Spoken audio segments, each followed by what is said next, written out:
force you to have it. Well, without being king, oblige the queen to have it, and see if she is angry, as you suppose she would be. The cardinal looked at her with wonder. You are sure, said he, that you are not deceived and that the queen wishes for it? Intensely.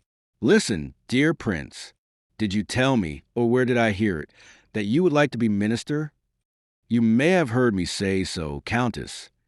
Well, I will bet that the queen would make that man a minister who would place the necklace on her toilet within a week. Oh, countess, I say what I think. Would you rather I kept silent? Certainly not. However, it does not concern you, after all. It is absurd to suppose that you would throw away $1.5 million on a royal caprice. That would be paying too dearly for portfolio, which you ought to have for nothing. So think no more of what I have said. The cardinal continued silent and thoughtful. Ah, you despise me now, continued she. You think I judge the queen by myself. So I do. I thought she wanted these diamonds because she sighed as she looked at them, and because in her place I should have coveted them. You are an adorable woman, countess. You have, by a wonderful combination, softness of mind and strength of heart. Sometimes you are so little of a woman that I am frightened. At others, so charmingly so, that I bless heaven and you for it. And now we will talk of business no more. So be it, thought Jean, but I believe the bait has taken nevertheless. Indeed, although the cardinal said, speak of it no more. In a few minutes he asked, does not Bamer live somewhere on the Quai de la Varelle near the Pont Neuf? Yes, you are right. I saw the name on the door as I drove along. Jean was not mistaken. The fish had taken hook, and the next morning the cardinal drove to M. Bamer. He intended to preserve his incognito, but they knew him, and called him Monseigneur directly. Well, gentlemen, said he, if you know me, keep my secret from others. Monseigneur may rely upon us. What can we do for your eminence? I come to buy the necklace which you showed Her Majesty. Really, we are in despair, but it is too late. How so? It is sold. Impossible, as you offered it only yesterday to the Queen, who again refused it. So our other bargain held good. And with whom was this bargain? It is secret, Monseigneur. Too many secrets, M. Bamer, said he, rising. But I should have thought that a French jeweler would prefer selling these beautiful stones in France. You prefer Portugal, very well. Monseigneur knows that, cried the jeweler. Well, is that astonishing? No one knew it but the Queen. And if that were so, said M. de Rohan without contradicting a supposition that flattered him. Ah, that would change matters. Why so, sir? May I speak freely? Certainly. The Queen wishes for the necklace. You think so? I am sure of it. Then why did she not buy it? Because she had already refused the king, and she thought it would look capricious to buy it now. But the king wished her to have it. Yes, but he thanked her for refusing. Therefore, I think she wishes to have it without seeming to buy it. Well, you are wrong, sir. I am sorry for it, Monseigneur. It would have been our only excuse for breaking our word to the Portuguese ambassador. The cardinal reflected for a moment. Then, sir, let us suppose that the Queen wishes for your necklace. Oh, in that case, Monseigneur, we would break through anything that she should have it. What is the price? 1,500,000 francs. How do you want payment? The Portuguese was to give 100,000 francs down, and I was to take the necklace myself to Lisbon, where the balance was to be paid. Well, the 100,000 francs down you shall have. That is reasonable. As for the rest, your eminence wishes for time? With such a guarantee, we should not object. Only credit implies a loss. The interest of our money must be considered. Well, call it 1,600,000 francs, and divide the time of payment into 3 periods, making a year. That would be a loss to us, sir. Oh, nonsense. If I paid you the whole amount tomorrow, you would hardly know what to do with it. There are 2 of us, Monseigneur. Well, you will receive 500,000 francs every 4 months. That ought to satisfy you. Monseigneur forgets that these diamonds do not belong to us. If they did, we should be rich enough to wait. They belong to a dozen different creditors. We got some from Hamburg, some from Naples, one at Buenos Aires, and one at Moscow. All these people wait for the sale of the necklace to be paid. The profit that we make is all that will be ours, and we have already had it 2 years on hand. De Rohan interrupted him. After all, said he, I have not seen the necklace. True, Monseigneur, here it is. It is really superb, cried the cardinal. It is a bargain. Yes, Monseigneur. I must go to the ambassador and excuse myself. I did not think there was a Portuguese ambassador just now. De Souza arrived incognito. To buy this necklace? Yes, Monseigneur. Oh, poor Souza, I know him well, said he, laughing. With whom am I to conclude the transaction? Asked Bamer. With myself. You will see no one else. Tomorrow I will bring the 100,000 francs and will sign the agreement. And as you are a man of secrets, Bamer, remember that you now possess an important one. Monseigneur, I feel it, and will merit your confidence and the Queen's.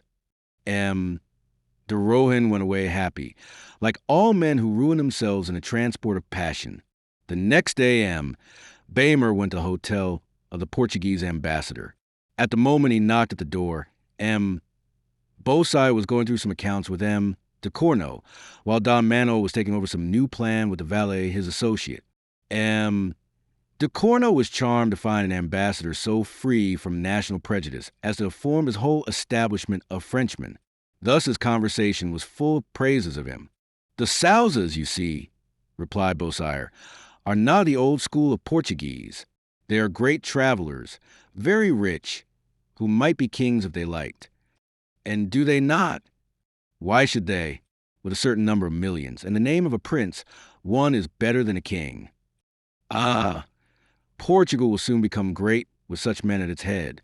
But when is the presentation to take place? It is most anxiously looked for. The people around begin to talk of it, and to collect about the doors of the hotel, as though they were glass, and they could see through. Do you mean the people of the neighborhood? Asked Beausire. And others, for the mission of de Souza being a secret one, you may be sure police would soon interest themselves about it. And look, continued de Corno, leading Beausire to the window. Do you see that man in the brown surtout? How he looks at the house? Yes, he does indeed. Who do you take him to be? Probably a spy of de Crossan. However, between ourselves, de Crossan is not equal to Sartans. Did you know him? No. He would have found out all about you long ago, in spite of all your precautions. A bell rang. His Excellency rings, said Beausire, who was beginning to feel embarrassed by the conversation, and opened the door quickly. He nearly knocked down 2 of the clerks who were listening. Chapter 42, in which de Corno understands nothing of what is passing. Don Manuel was less yellow than usual, that is to say, he was more red. He had just been having a fierce altercation with his valet, and they were still disputing when Beausire entered. Come, Beausire, and set us right, said the valet. About what? This 100,000 francs. It is the property of the association, is it not?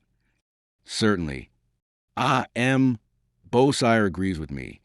Wait, said Don Manuel. Well then, continued the valet, the chest ought not to be kept close to the ambassador's room. Why not? asked Beausire. Manuel ought to give us each a key to it. Not so, said Manuel. Do you suspect me of wishing to rob the association? I may equally suspect you when you ask for a key. But, said the valet, we have all equal rights. Really, monsieur, if you wish to make us all equal, we ought to play the ambassador in turn.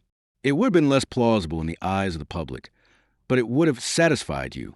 And besides, said Beausire, Manuel has the incontestable privilege of the inventor. Oh, replied the valet, the thing once started, there are no more privileges. I do not speak for myself only. All our comrades think the same. They are wrong, said both Manuel and Beausire. I was wrong myself to take the opinion of Beausire. Of course the secretary supports the ambassador. Monsieur, replied Beausire, you are a knave, whose ears I would slit if it had not already been done too often. You insult me by saying that I have an understanding with Manuel. "And me also," said Manol. "And I demand satisfaction," added Beausire. "Oh, I am no fighter." "So I see," said Beausire, seizing hold of him. "Help! Help!" cried the valet, attacked at once by both of them. But just then they heard a bell ring. "Leave him, and let him open the door," said Manol. "Our comrade shall hear all this," replied the valet. "Tell them what you please. We will answer for our conduct." "Bamer!" cried the porter from below. "Well, we shall have no more contest about the 100,000 francs," said Manol, "for they will disappear with Bamer." Bamer entered, followed by Bassange. Both looked humble and embarrassed. Bamer began and explained that political reasons would prevent their fulfilling their contract. Manol cried out angrily. Beausire looked fierce. Manol said that the bargain was completed and the money ready. Bamer persisted. Manol, always through Beausire, replied that his government had been apprised of the conclusion of the bargain, and that it was an insult to his queen to break it off. Bamer was very sorry, but it was impossible to act otherwise. Beausire, in Manol's name, refused to accept the retractation and abused Bamer as a man without faith, and ended by saying, "You have found someone to pay more for it." The jewelers colored. Beausire saw that he was right, and feigned to consult his ambassador. "Well," said he at length, "if another will give you more for your diamonds, we would do the same, rather than have this affront offered to our queen. Will you take 50,000 francs more?" Bamer shook his head. 100,000 or even 150,000, continued Beausire. "Will it offer anything rather than lose the booty?" The jewelers looked dazzled for a moment, consulted together, and then said, "No, monsieur, it is useless to tempt us. A will more powerful than our own compels us to decline. You understand, no doubt, that it is not we who refuse. We only obey the orders of one greater than any of us." Beausire and Manol saw that it was useless to say more, and tried to look and speak indifferently on the matter. Meanwhile, the valet had been listening attentively, and just then making an unlucky movement, stumbled against the door. Beausire ran to the antechamber. "What on earth are you about?" cried he. "Monsieur, I bring the morning dispatches." "Good," said Beausire, taking them from him. "Now go." They were letters from Portugal, generally very insignificant, but which, passing through their hands before going to Corno, often gave them useful information about the affairs of the embassy. The jewelers, hearing the word dispatches, rose to leave like men who had received their congé. "Well," said Manol when they were gone, "we are completely beaten. Only 100,000 francs, a poor spoil. We shall have but 8,000 each. It is not worth the trouble, but it might be 50,000 each." "Good," replied Manol, "but the valet will never leave us now he knows the affair has failed." "Oh, I know how we will manage him. He will return immediately and claim his share and that of his comrades, and we shall have the whole house on our hands. Well, I will call him first to a secret conference, then leave me to act." "I think I understand," said Manol. Neither, however, would leave his friend alone with the chest while he went to call him. Manol said that his dignity as ambassador prevented him from taking such a step. "You are not ambassador to him," said Beausire. "However, I will call through the window." The valet, who was just beginning a conversation with the porter, hearing himself called, came up. Beausire said to him, with a smiling air, "I suppose you were telling this business to the porter?" "Oh, no." "Are you sure?" "I swear. For if you were committing a great folly and have lost a great deal of money." "How so?" "Why, at present only we three know the secret, and could divide the 100,000 francs between us, as they all now think we have given it to Bamer." "Morbleu!" cried the valet. "It is true. 33,300 francs each." "Then you accept?" "I should think so." "I said you were a rogue," said Beausire, in a thundering voice. "Come, Don Manol, help me to seize this man, and give him up to our associates." "Pardon, pardon," cried the unfortunate. "I did but jest." "Shut him up until we can devise his punishment." The man began to cry out. "Take care," said Beausire, "that de Corno does not hear us." "If you do not leave me alone," said the valet, "I will denounce you all. And I will strangle you," said Don Manuel. "Try to push him into a neighboring closet. Send away De Corno somewhere, Beausire, while I finish this fellow." When he had locked him up, he returned to the room. Beausire was not there. Don Manuel felt tempted. He was alone, and Beausire might be some little time. He could open the chest, take out all the banknotes, and be off in 2 minutes. He ran to the room where it was. The door was locked. Ah! Thought he? Beausire distrusted me, and locked the door before he went. He forced back the lock with his sword, and then uttered a terrible cry. The chest was opened and empty. Beausire had got, as we know, a second key. He had forestalled Manuel. Manuel ran down like a madman. The porter was singing at the door. He asked if Beausire had passed. Yes, some 10 minutes ago. Manuel became furious, summoned them all, and ran to release the unfortunate valet. But when he told his story, Manuel was accused of being an accomplice of Beausire, and they all turned against him. De Corno felt ready to faint when he entered and saw the men preparing to hang him de Souza. "Hang him de Souza," cried he. "It is high treason."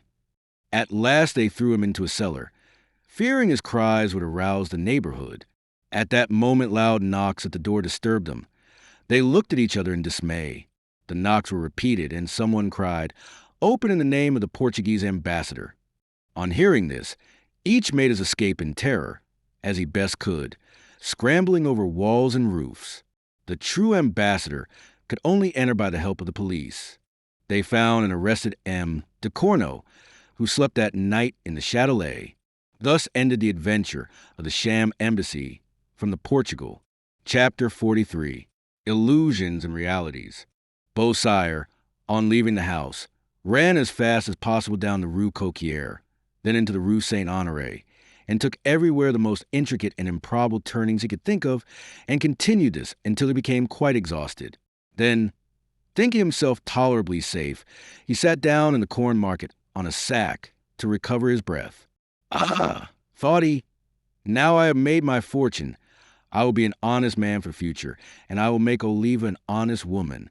She is beautiful, and she will not mind leading a retired life with me in some province, where we shall live like lords. She is very good. She has but 2 faults, idleness and pride, and as I shall satisfy her on both these points, she will be perfect." He then began to reflect on what he should do next. They would seek him, of course, and most likely divide into different parties, and some would probably go first to his own house. Here lay his great difficulty, for there they would find Oliva, and they might ill-treat her. They might even take her as a hostage, speculating on his love for her. What should he do? Love carried the day. He ran off again like lightning, took a coach, and drove to the Pont Neuf. He then looked cautiously down the Rue Dauphine to reconnoiter, and he saw 2 men, who seemed also looking anxiously down the street. He thought they were police spies, but that was nothing uncommon in that part of town. So, bending his back and walking lamely for disguise, he went on till he nearly reached his house. Suddenly he thought he saw the coat of a gendarme in the courtyard. Then he saw one at the window of Oliva's room.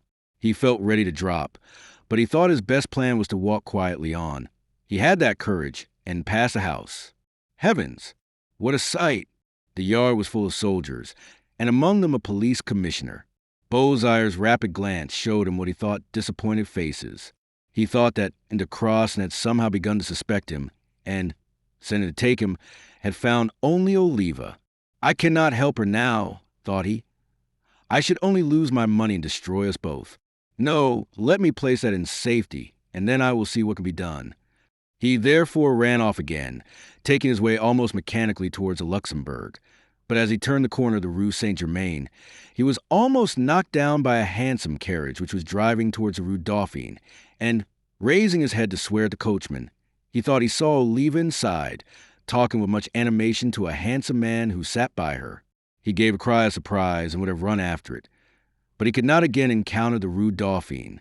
He felt bewildered, for he had before settled that Oliva had been arrested in her own house, and he fancied his brain must be turning when he believed he saw her in the carriage.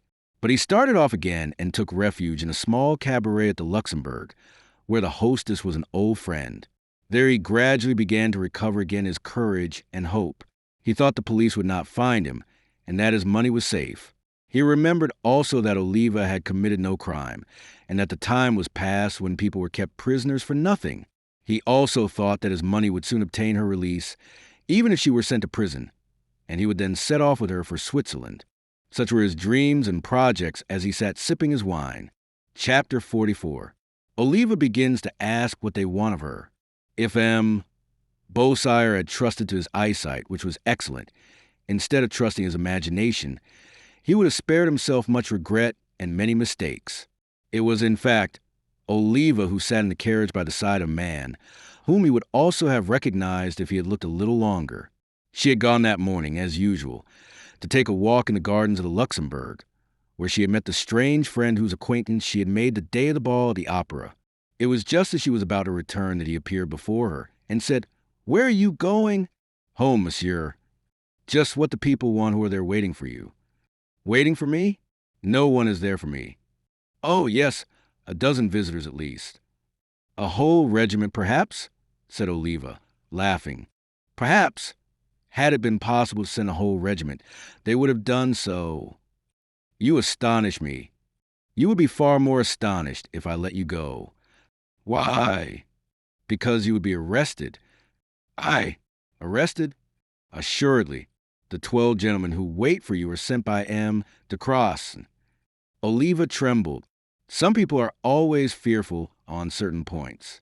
But she said, "I have done nothing. Why should they arrest me?" "For some intrigue, perhaps." "I have none." "But you have had." "Oh, perhaps."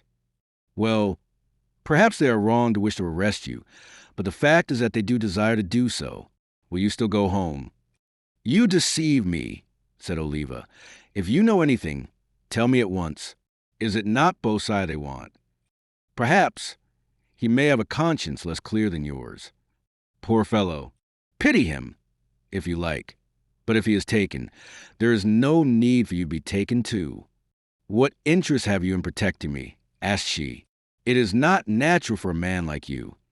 "I would not lose time if I were you. They are very likely to seek you here, finding you do not return." "How should they know I am here?"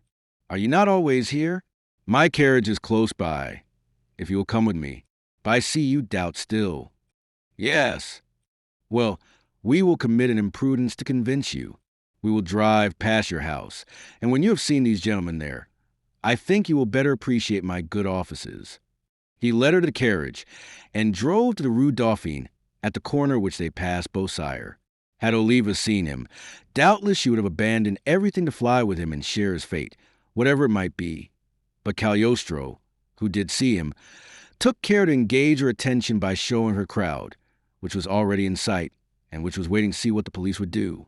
When Oliva could distinguish the soldiers who filled her house, she threw herself into the arms of her protector in despair. "Save me! Save me!" she cried. He pressed her hand. "I promise you. But they will find me out anywhere. Not where I shall take you. They will not seek you at my house." "Oh!" cried she, frightened. "Am I to go home with you?" "You are foolish," said he. "I am not your lover, and do not wish to become so. If you prefer prison, you are free to choose." "No," replied she. "I trust myself to you. Take me where you please." He conducted her to the Rue Neuve Saint Gilles, into a small room on the second floor. "How triste," said she, "here, without liberty, and without even a garden to walk in." "You are right," said he. "Besides, my people would see you here at last." "And would betray me, perhaps." "No fear of that. But I will look out for another abode for you. I do not mean you to remain here." Oliva was consoled. Besides, she found amusing books and easy chairs. He left her, saying, "If you want me, ring. I will come directly if I am at home." "Ah!" cried she, "give me some news of Beausire, before everything." Then, as he went down, he said to himself, "It will be a profanation to lodge her in that house in the Rue St. Claude, but it is important that no one should see her, and there no one will. So I will extinguish the last spark of my old light." Chapter 45. The Deserted House. When Cagliostro arrived at the deserted house in the Rue St. Claude, with which our readers are already acquainted, it was getting dark, and but few people were to be seen in the streets. Cagliostro drew a key from his pocket and applied it to the lock, but the door was swollen with the damp and stiff with age, and it required all his strength to open it. The courtyard was overgrown with moss, the steps crumbling away. All looked desolate and deserted. He entered the hall and lighted a lamp which he had brought with him. He felt a strange agitation as he approached the door which he had so often entered to visit Lorenza. A slight noise made his heart beat quickly. He turned and saw an adder gliding down the staircase. It disappeared in a hole near the bottom. He entered the room. It was empty, but in the grate still lay some ashes, the remains of the furniture which had adorned it, and which he had burned there. Among it several pieces of gold and silver still sparkled. As he turned, he saw something glittering on the floor. He picked it up. It was one of those silver arrows with which the Italian women were in the habit of confining their hair. He pressed it to his lips, and a tear stood in his eyes as he murmured, "Lorenza!" It was but for a moment. Then he opened the window and threw it out, saying to himself, "Adieu! This last souvenir which would soften me. This house is about to be profaned. Another woman will ascend the staircase, and perhaps even into this room, where Lorenza's last sigh still vibrates. But to serve my end, the sacrifice shall be made. I must, however, have some alterations made." He then wrote on his tablets the following words: "To M. Lenore, my architect, clean out the court and vestibule, restore the coach house and stable, and demolish the interior of the pavilion. To be done in 8 days. Now, let us see," said he to himself, "if we can perfectly distinguish the window of the Countess. It is infallible," said he, after looking out. "The women must see each other." The next day, 50 workmen had invaded the house and commenced the projected alterations, which were completed within the given time. Some of the passers-by saw a large rat hung up by the tail. Chapter 46. Jean the Protectress. Le Cardinal de Rohan received, 2 days after his visit to M. Bamer, the following note: "His Eminence the Cardinal de Rohan knows, doubtless, where he will sup this evening. From the little Countess," said he, "I will go." Among the footmen given to her by the cardinal, Jean had distinguished one, black-haired and dark-eyed, and, as she thought, active and intelligent. She set this man to watch the cardinal, and learned from him that he had been twice to M. Bamer's. Therefore she concluded the necklace was bought, and yet he had not communicated it to her. She frowned at the thought, and wrote the note which we have seen. M. de Rohan sent before him a basket of Tokay and other rarities, just as if he was going to sup with La Gamarde or Mademoiselle d'Angeville. Jean determined not to use any of it at supper. When they were alone, she said to him, "Really, Monseigneur, one thing afflicts me." "What, Countess?" "To see, not only that you no longer love me, but that you never have loved me." "Oh, Countess, how can you say so?" "Do not make excuses, Monseigneur. It would be lost time." "Oh, Countess, do not be uneasy. I am quite indifferent about it now." "Whether I love you or not?" "Yes, because I do not love you." "That is not flattering." "Indeed, we are not exchanging compliments, but facts. We have never loved each other." "Oh, as for myself, I cannot allow that. I have a great affection for you, Countess."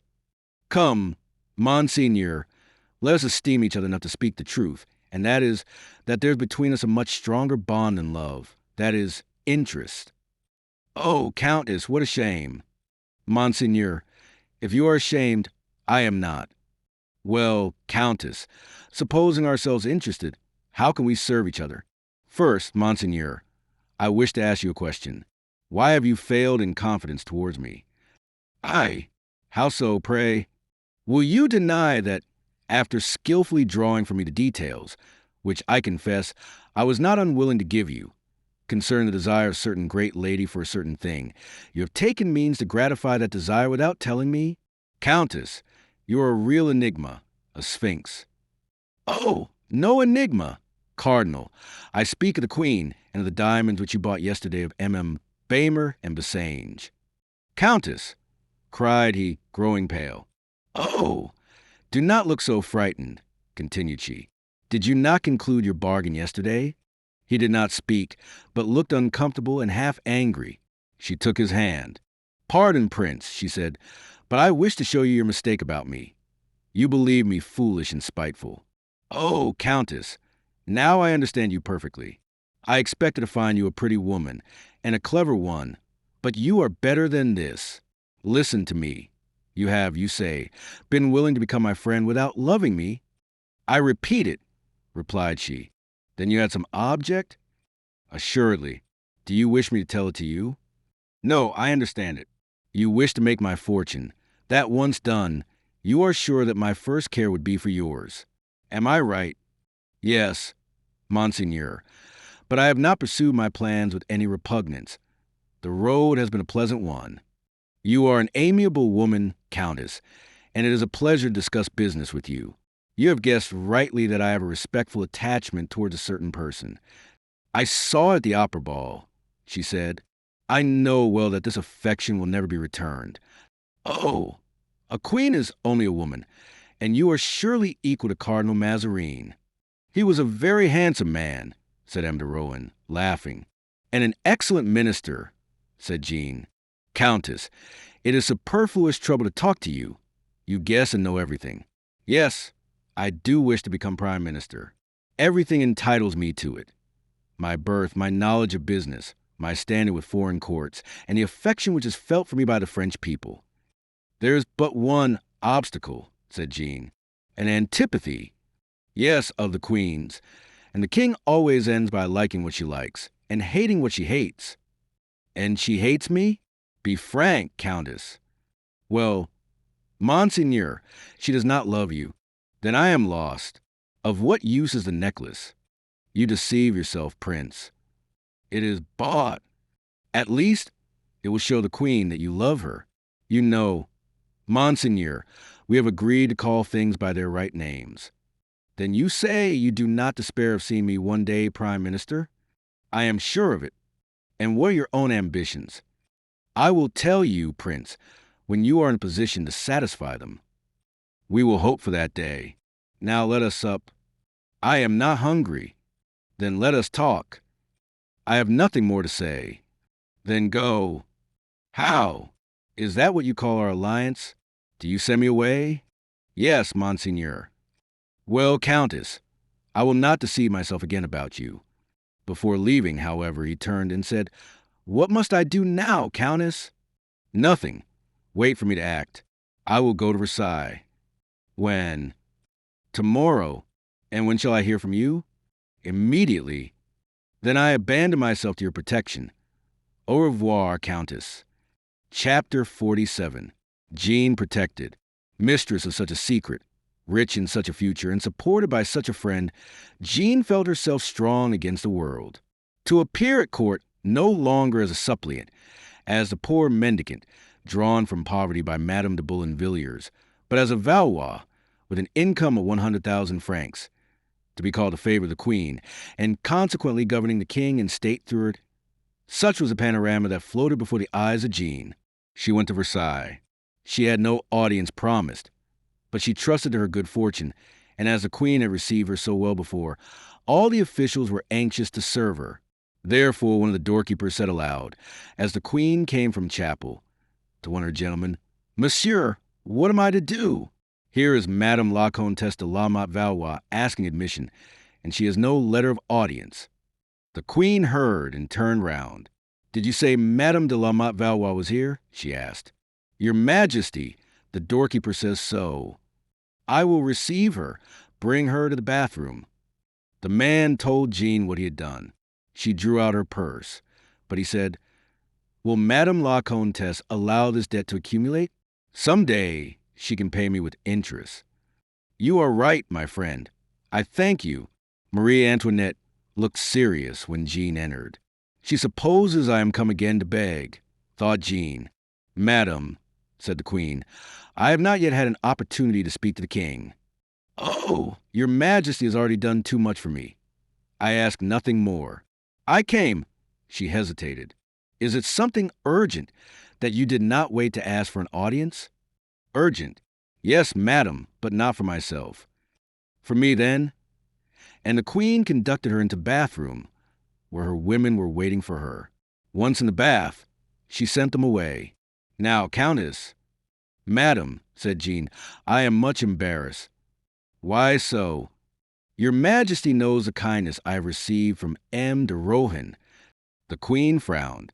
"Well, madam, yesterday His Eminence came to see me, and spoke to me as usual of your Majesty's goodness and kindness." "What does he want?" "I expressed to him all my sense of your generosity, which constantly empties your purse, and told him that I felt almost guilty in thinking of your Majesty's gift to myself, and remembering that were it not for such liberality, your Majesty need not have been forced to deny yourself the beautiful necklace which became you so well." When I related the circumstance to M. de Rohan, I saw him grow pale, and the tears came into his eyes. Indeed, madam, his fine face, full of admiration for and emotion caused by your noble conduct, is ever before my eyes. Well, Countess, if he has impressed you so deeply, I advise you not to let him see it.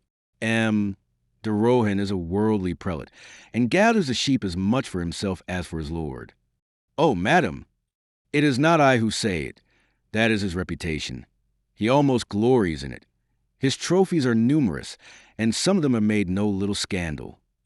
"Well, madam, I am sure he thought then of no one but your Majesty." The queen laughed. "Your Majesty's modesty will not allow you to listen to praises. Not from the cardinal. I suspect them all." "It is not my part," replied Jean respectfully, "to defend any one who has incurred your Majesty's displeasure. M. de Rohan has offended me, but I am a queen and a Christian, and do not wish to dwell on offenses." Jean was silent. "You think differently to me on this subject?" "Completely, your Majesty. You would not speak so if you knew what he has done against me. But as you have so great a friendship for him, I will not attack him again before you." "You have not, then, forgotten the diamonds?"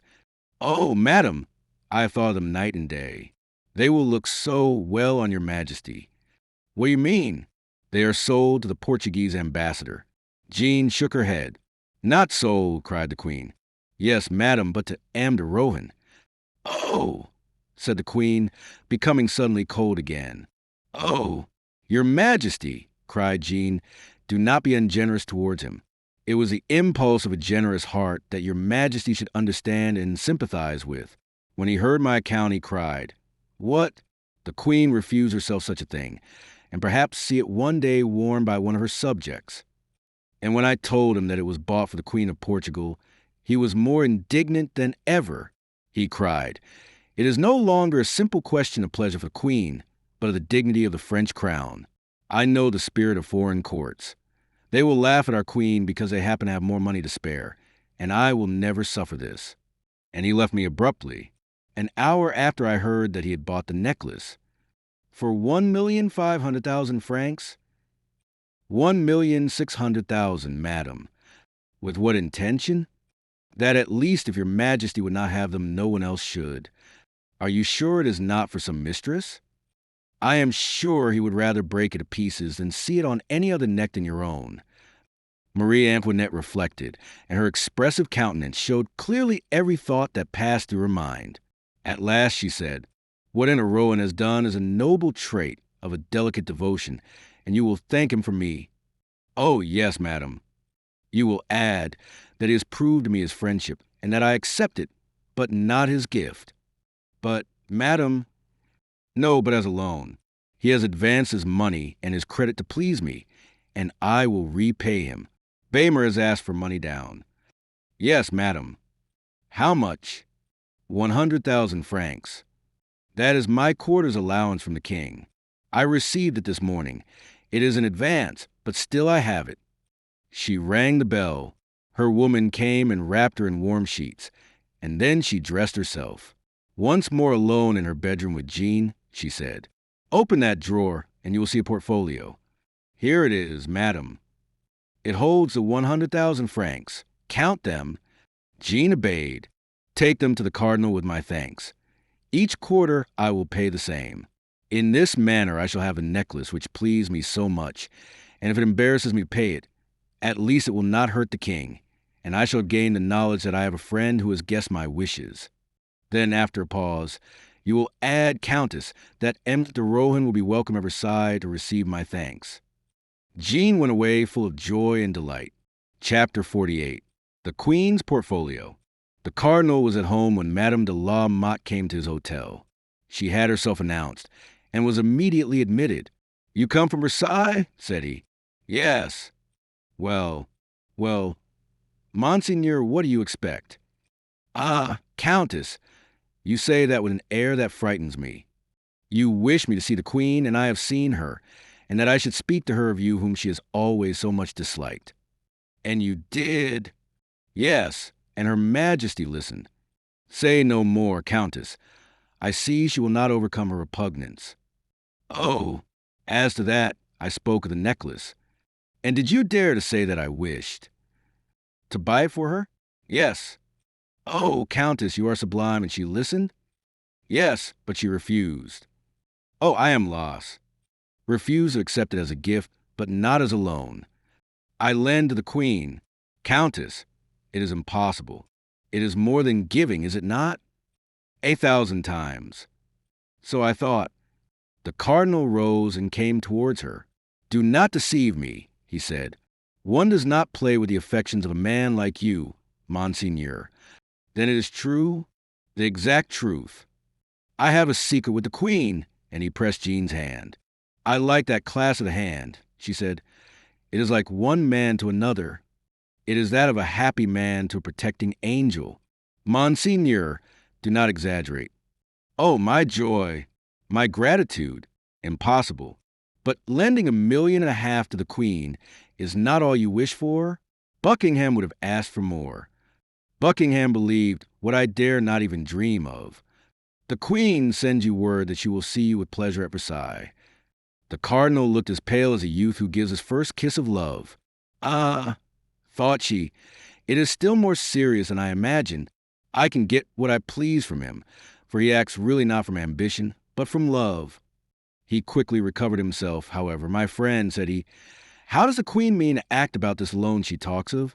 "Ah, you think she has no money, but she will pay you as she would have paid Bamer. Only if she had paid him, all Paris must have known it, which she would not have liked, after the credit she has had for her refusal of it. You are a cashier for her, and a solvent one if she becomes embarrassed. She is happy and she pays. Ask no more." "She pays?" "Yes. She knows you have debts, and when I told her you had advanced 100,000 francs." "You told her?" "Yes, why not?" Jean put her hand in her pocket and drew out the portfolio. "The Queen sends you this with thanks. It is all right, for I have counted it." "Who cares for that?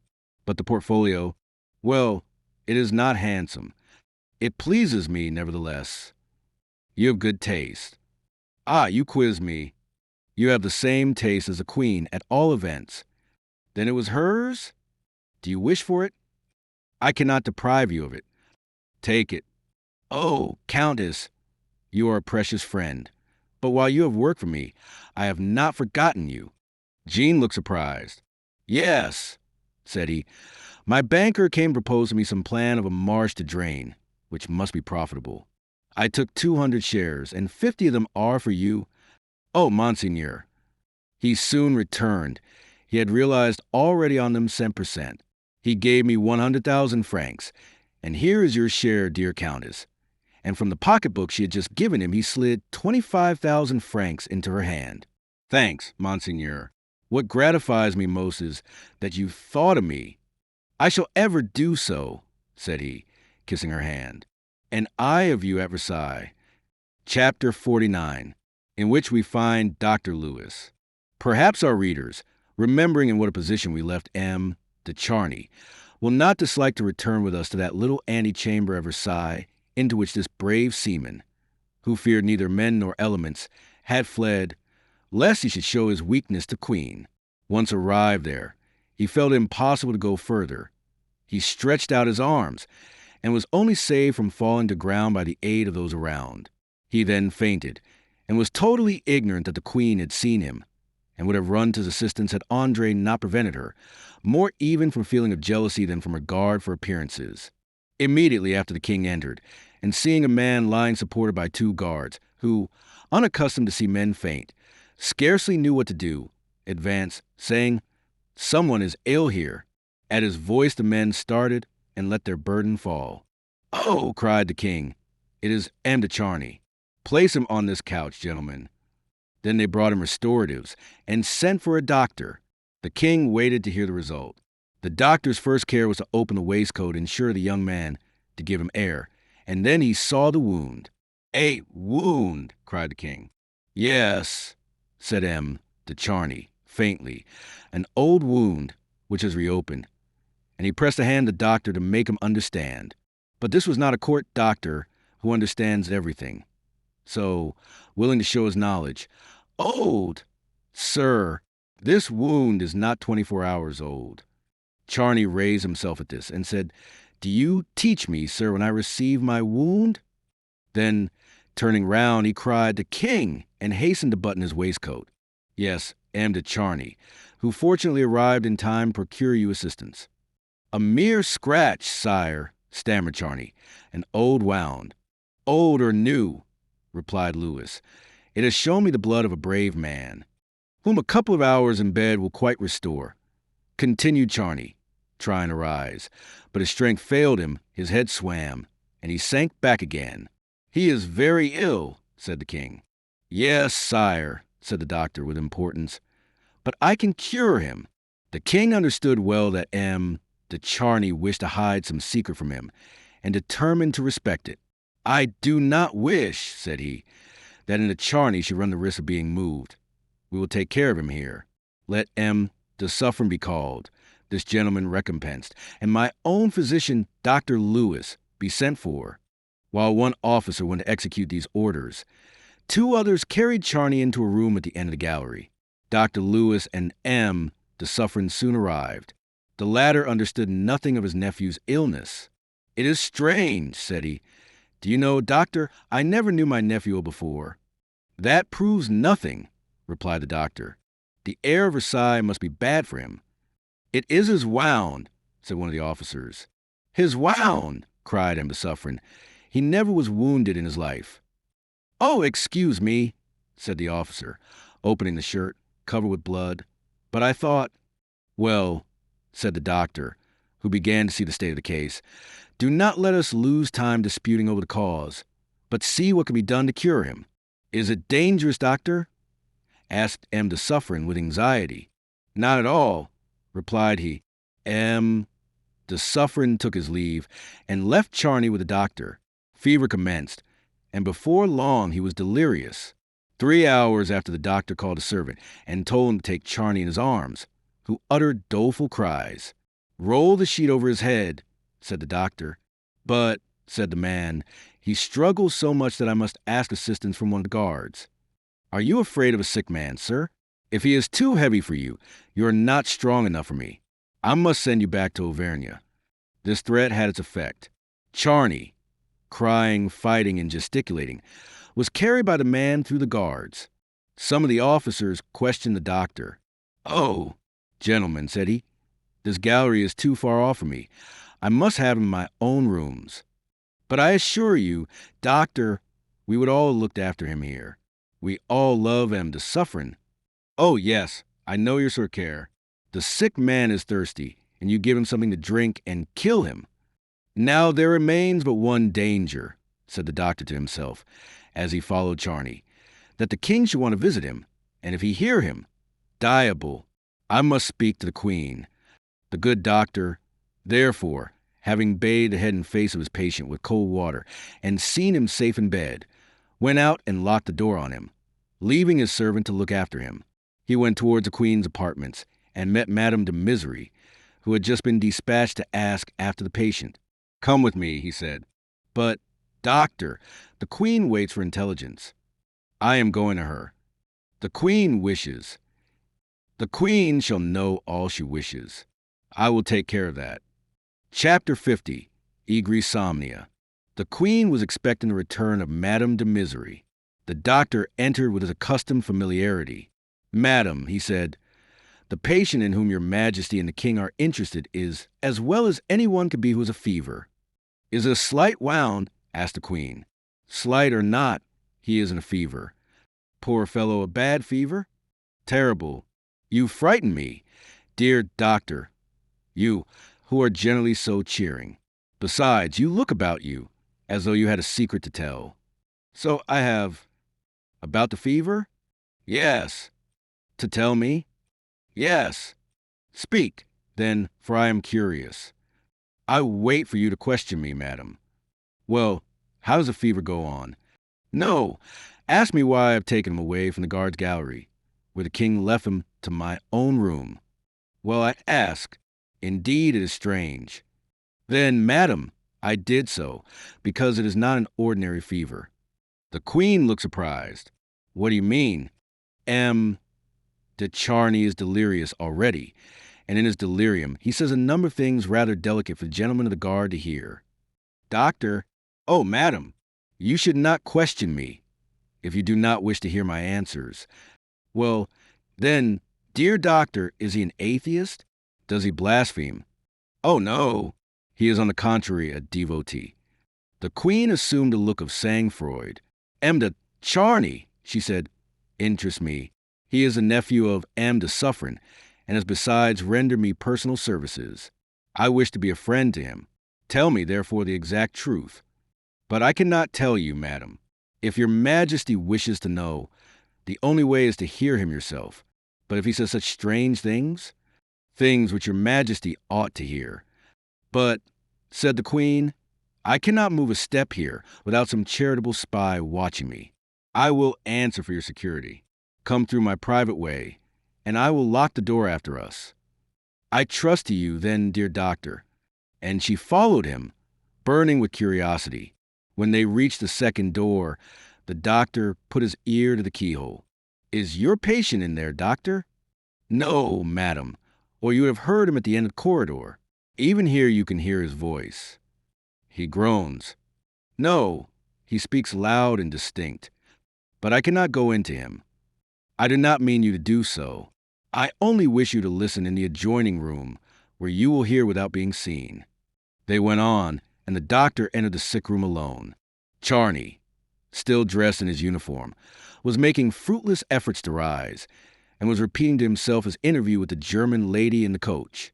German, he cried, German, Queen of France. Do you hear, madam? It is frightful, continued Charny, to love an angel, a woman, to love her madly, to be willing to give your life for her, and when you come near her, to find her only a queen, of velvet and of gold, of metal and of silk, and no heart. Oh, cried the doctor again. I love a married woman. Charny went on, and with that wild love which makes me forget everything else. Well, I will say to her, there remain for us still some happy days on this earth. Come, my beloved, and we will live the life of the blessed, if we love each other. Afterwards there will be death, better than a life like this. Let us love at least. Not badly reasoned for a man in a fever, said the doctor. But her children, cried Charny suddenly with fury. She will not leave her children. Oh, we will carry them away also. Surely I can carry her. She is so light, and her children too. Then he gave a terrible cry. But they are the children of a king. The doctor left his patient and approached the queen. You are right, doctor, said she. This young man would incur a terrible danger if he were overheard. Listen again, said the doctor. Oh, no more. But just then Charny said in a gentler voice, Marie, I feel that you love me, but I will say nothing about it. Marie, I felt the touch of your foot in the coach. Your hand touched mine, but I will never tell. I will keep the secret with my life. My blood may all flow away, Marie, but my secret shall not escape with it. My enemy steeped his sword in my blood, but if he has guessed my secret, yours is safe. Fear nothing, Marie. I do not even ask you if you love me. You blush, that is enough. Oh, thought the doctor, this sounds less like delirium and like memory. I have heard enough, cried the queen, rising and trembling violently. And she tried to go. The doctor stopped her. Madam, said he, what do you wish? Nothing, doctor, nothing. But if the king asked to see my patient? Oh, that would be dreadful. What shall I say? Doctor, I cannot think. This dreadful spectacle has confused me. I think you have caught his fever, said the doctor, feeling her pulse. She drew away her hand and escaped. Chapter 51. Andre. The doctor remained thoughtful, then said to himself, there are other difficulties here besides those I can contend with by science. He bathed again the temples of his patient, who for the time began to grow calmer. All at once the doctor heard the rustling of a dress outside. Can it be the Queen returned? Thought he, and opening the door softly, he saw before him the motionless figure of a woman, looking like a statue of despair. It was almost dark. He advanced suddenly along the corridor to the place where the figure was standing. On seeing him, she uttered a cry. Who is there? Asked Dr. Lewis. I, doctor, replied a sweet and sorrowful voice, a voice that he knew but could not immediately recognize. I, Andre de Taverny, continued she. Oh, mon Dieu! What is the matter? Cried the doctor. Is she ill? She... Who? The doctor felt that he had committed an imprudence. Excuse me, but I saw a lady going away just now. Perhaps it was you. Oh, yes, there's been a lady here before me, has there not? Asked Andre, in a tone of emotion. My dear child, replied the doctor, of whom do you speak? What do you want to know? Doctor, answered Andre in a sorrowful voice, you always speak the truth. Do not deceive me now. I am sure there was a woman here before me. Doubtless. Why should I deceive you? Madame de Misery was here. It was Madame de Misery who came? Certainly. What makes you doubt? What inexplicable beings women are. Dear doctor. Well, but to the point. Is she worse? Who? Pardieu, the Queen. The Queen! Yes, the Queen, for whom Madame de Misery came to fetch me, and who is troubled with her palpitations. If you come from her, tell me, and we will go back together. No, doctor, I do not come from the Queen, and was even ignorant that she was suffering. But pardon me, doctor, I scarcely know what I am saying. In fact, she seemed on the point of fainting. The doctor supported her. She rallied by a strong effort. Doctor, she said, you know I am nervous in the dark. I lost my way in these intricate passages and have grown frightened and foolish. And why the devil should you be wandering about these dark passages? Since you came for nothing? I did not say I came for nothing, only that no one sent me. Well, if you have anything to say to me, come away from here, for I am tired standing. Oh, I shall not be 10 minutes. Can anyone hear us? No one. Not even your patient in there. Oh, no fear of his hearing anything. Andre clasped her hands. Oh, mon Dieu, she cried. He is then very ill? Indeed, he is not well. But tell me quickly what brings you here, for I cannot wait. Well, doctor, we have spoken of it. I came to ask after him. Dr. Lewis received this confession with a solemn silence, which Andre took for a reproach. You may excuse this step, doctor, she said, as he was wounded in a duel with my brother. Your brother? I was ignorant of that. But now that you know it, you understand why I inquire after him. Oh, certainly, my child, said the good doctor, enchanted to find an excuse for being indulgent. I could not know this. A duel between two gentlemen is a thing of everyday occurrence, doctor. Certainly. The only thing that could make it of importance would be that they have fought about a lady. About a lady? About yourself, for example. Andre sighed. Oh, doctor, they did not fight about me. Then, said the doctor, is it your brother that has sent you for news of Charney? Oh, yes, my brother, doctor. Dr. Lewis looked at her scrutinizingly. I will find out the truth, thought he. Then he said, well, I will tell you the truth, that your brother may make his arrangements accordingly. You understand. No, doctor. Why? A duel is never a very agreeable thing to the king, and if it makes a scandal, he often banishes or imprisons the actors. But when death ensues, he is always inflexible. Therefore counsel your brother to hide for a time. Then, cried Andre, and Charney is dangerously ill? My dear young lady, If he is not out of danger by this time tomorrow, if before that time I cannot quell the fever that devours him, the Charney is a dead man." Andre bit her lips till the blood came, and clenched her hands till the nails stuck into the flesh, to stifle the cry that was ready to burst from her. Having conquered herself, she said, "My brother will not fly. He wounded de Charney in fair fight, and if he has killed him, he will take his chance." The doctor was deceived. She did not come on her own account, he thought. "How does the Queen take it?" he asked. "The Queen? I know not. What is it to her? But she likes your brother. Well, he is safe, and perhaps she would offend him if he is accused." "Then, mademoiselle, you have learned what you wished. Let your brother fly or not as he pleases. That is your affair. Mine is to do the best tonight for the wounded man, without which death will infallibly carry him off. Adieu." Andre fled back to her room, locked herself in, and falling on her knees by the side of her bed. "My God!" cried she with a torrent of burning tears. "You will not leave this young man to die who has done no wrong, and who is so loved in this world.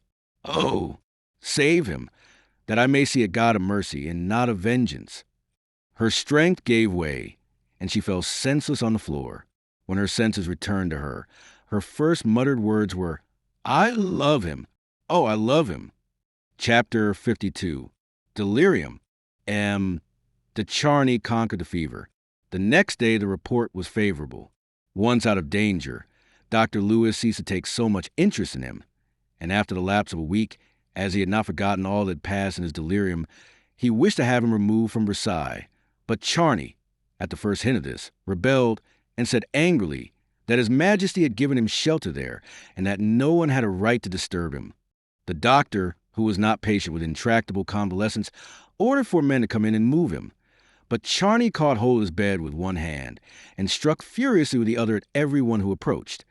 And with the effort, the wound reopened, the fever returned, and he began to cry out that the doctor wished to deprive him of the visions that he had in his sleep, but that it was all in vain, for that she who sent them to him was of too high rank to mind the doctor. Then the doctor, frightened, sent the men away, and dressed the wound again, but as the delirium returned stronger than ever, he determined to go once more to the Queen. Marie Antoinette received him with a smile. She expected to hear that the patient was cured, but on hearing that he was very ill, she cried, "Why, yesterday you said he was going on so well." "It was not true, madam." "And why did you deceive me? Is there then danger?" "Yes, madam," to himself and others, "but the evil is moral, not physical. The wound in itself is nothing, but, madam, de Charney is fast becoming a monomaniac, and this I cannot cure. Madam, you will have ruined this young man. I, doctor, am I the cause if he is mad? If you are not now, you soon will be. What must I do, then? Command me, doctor." "This young man must be cured either with kindness or coercion. The woman whose name he evokes every instant must kill or cure him." "Doctor, you exaggerate. Can you kill a man with a hard word, or cure a madman with a smile? If your Majesty be incredulous, I have only to pay my respects and take leave." "No, doctor. Tell me what you wish." "Madam, if you desire to free this palace from his cries and from scandal, you must act. You wish me to come and see him?" "Yes." "Then I will call someone, Mademoiselle de Taverny, for example, and you have all ready to receive us. But it is a dreadful responsibility to run the risk of kill or cure, as you say. It is what I have to do every day. Come, madam, all is ready." The Queen sighed and followed the doctor, without waiting for Andre, who was not to be found. It was 11 o'clock in the morning, and Charney was asleep after the troubled night he had gone through. The Queen, attired in an elegant morning dress, entered the corridor. The doctor advised her to present herself suddenly, determined to produce a crisis, either for good or ill. But at the door they found a woman standing, who had not time to assume her usual unmoved tranquility, but showed an agitated countenance, and trembled before them. "Andre!" cried the Queen. "Yes, your Majesty, you are here too. I sent for you, but they could not find you." Andre, anxious to hide her feelings, even at the price of a falsehood, said, I heard your majesty had asked for me and came after you. How did you know I was here? They said you were gone with Dr. Lewis. So I guessed it. Well guessed, replied the queen, who was a little suspicious, and forgot immediately her first surprise. She went on, leaving Andre with the doctor.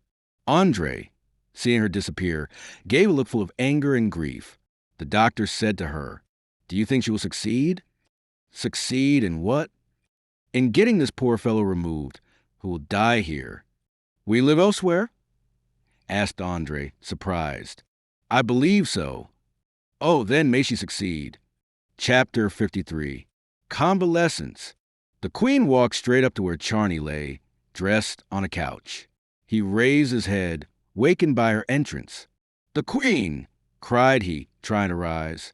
Yes, sir, the queen, she replied, who knows how you strive to lose both reason and life. The queen, whom you offend both dreaming and waking. The queen, who cares for your honor and your safety, and therefore comes to you. Is it possible, continued she, that a gentleman, formerly renowned like you for his loyalty and honor, should become such an enemy as you have been to the reputation of a woman? What will my enemies do if you set them the example of treason? Treason, stammered Charney. Yes, sir. Either you are a madman and must be forcibly prevented from doing harm, or you are a traitor and must be punished. Oh, madam, do not call me a traitor. From the mouth of a king, such an accusation would precede death. From the mouth of a woman, it is dishonor.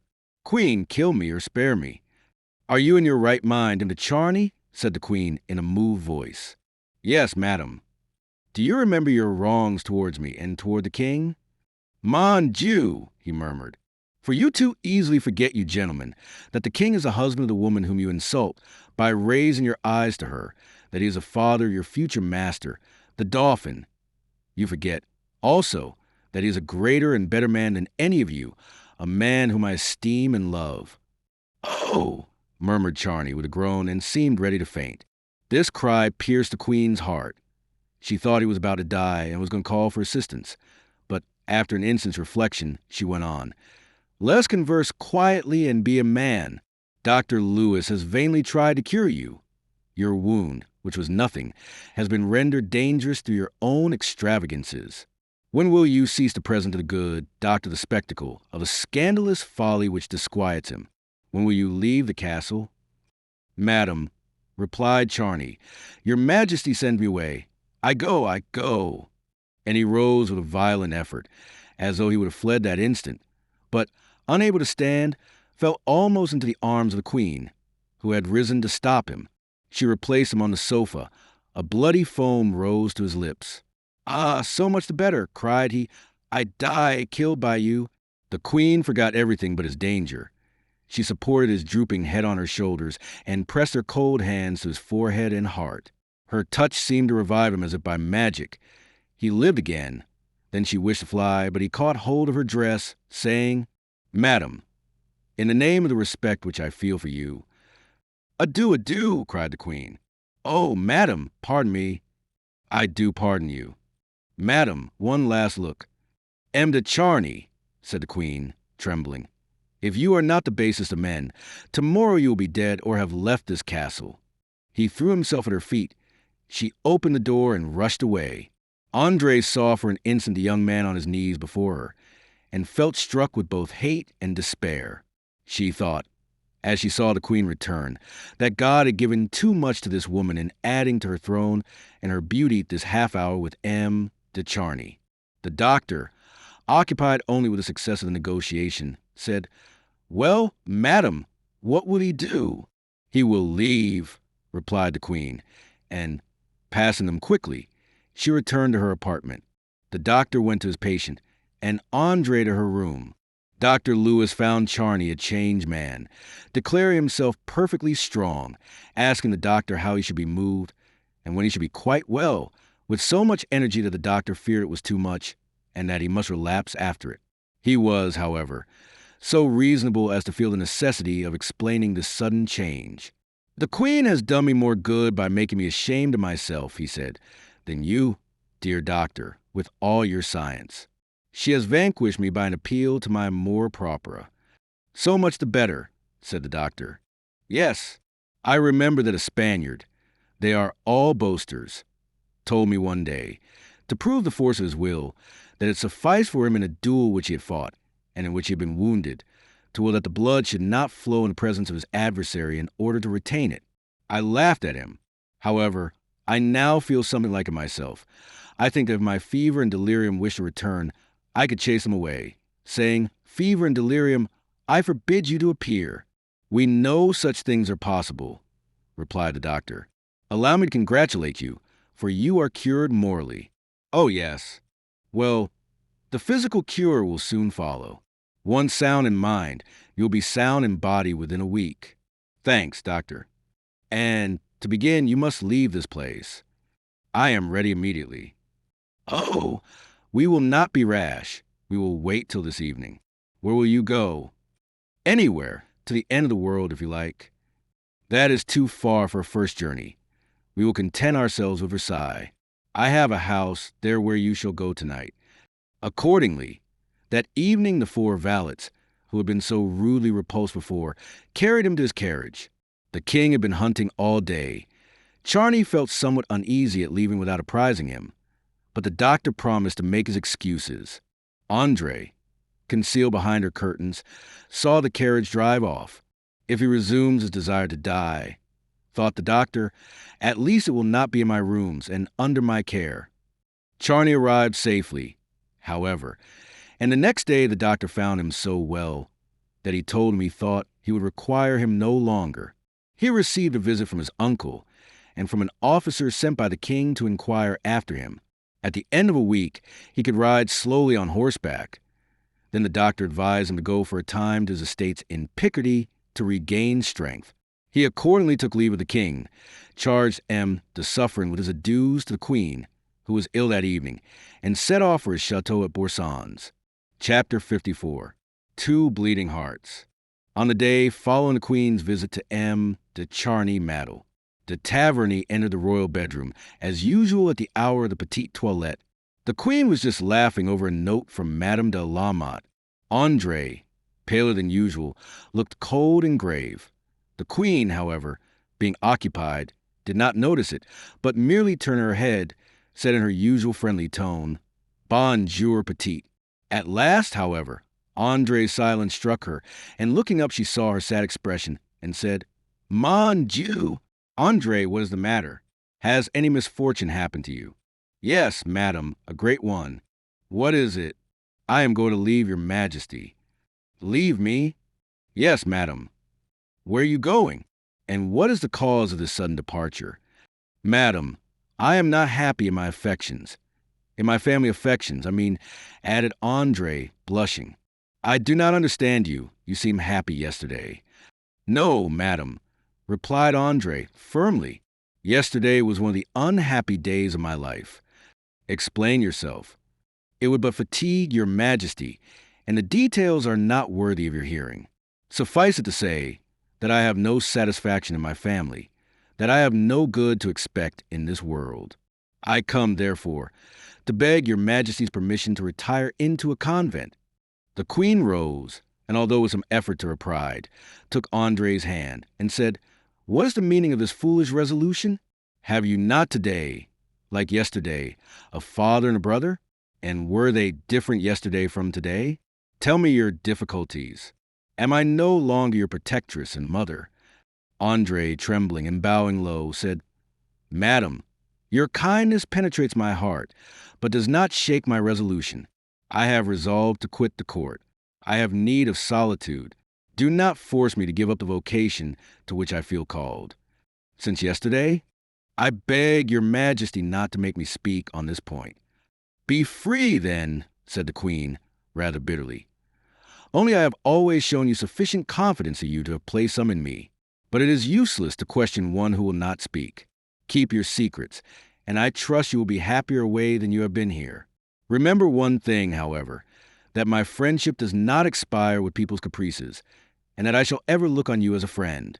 Now, go. Andre, you are at liberty. But where are you going to? To the convent of St. Denis, madam. Well, Mademoiselle, I consider you guilty towards me of ingratitude and forgetfulness. Andre, however, left the room in the castle without giving any of those explanations which the good heart of the queen expected, and without in any way softening or humbling herself. When she arrived at home, she found Philippe in the garden. The brother dreamed while the sister acted. At the sight of Andre, whose duties always kept with the queen at that hour, he advanced, surprised, and almost frightened, which was increased when he perceived her gloomy look. He questioned her, and she told him that she was about to leave the service of the queen and go into a convent. He clasped his hands and cried, "What? You also, sister?" "I also." "What do you mean?" "'Tis a cursed contact for us, that of the Bourbons. You wish to take religious vows. You, at once the least worldly of women, and the least fitted for a life of asceticism.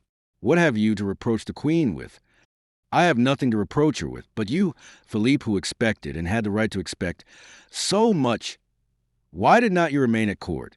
You did not remain there 3 days. I have been there as many years. She is capricious, Andre. You, as a man, might put up with it.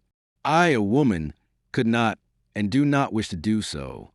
All this, my sister, does not inform me what quarrel you have had with her." "None, Philippe, I assure you. Had you any when you left her?" "Oh, she is ungrateful. We must pardon her, Andre. She is a little spoiled by flattery, but she has a good heart. Witness what she has done for you, Philippe." "What has she done?" "You have already forgotten. I have a better memory, and with one stroke pay off your debts and my own. Very dear, it seems to me, Andre, to renounce the world at your age and with your beauty. Take care, dear sister. If you renounce it young, you will regret it old, and will return to it when the time will be past, and you have outlived all your friends. You do not reason thus of yourself, brother.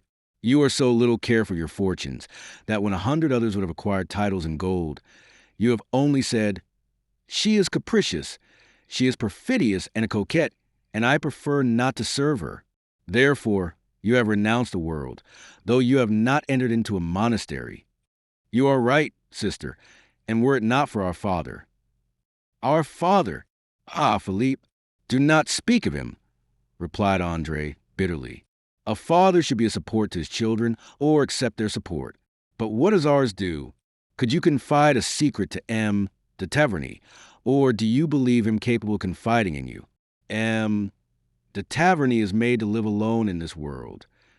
"True, Andre, but not to die alone."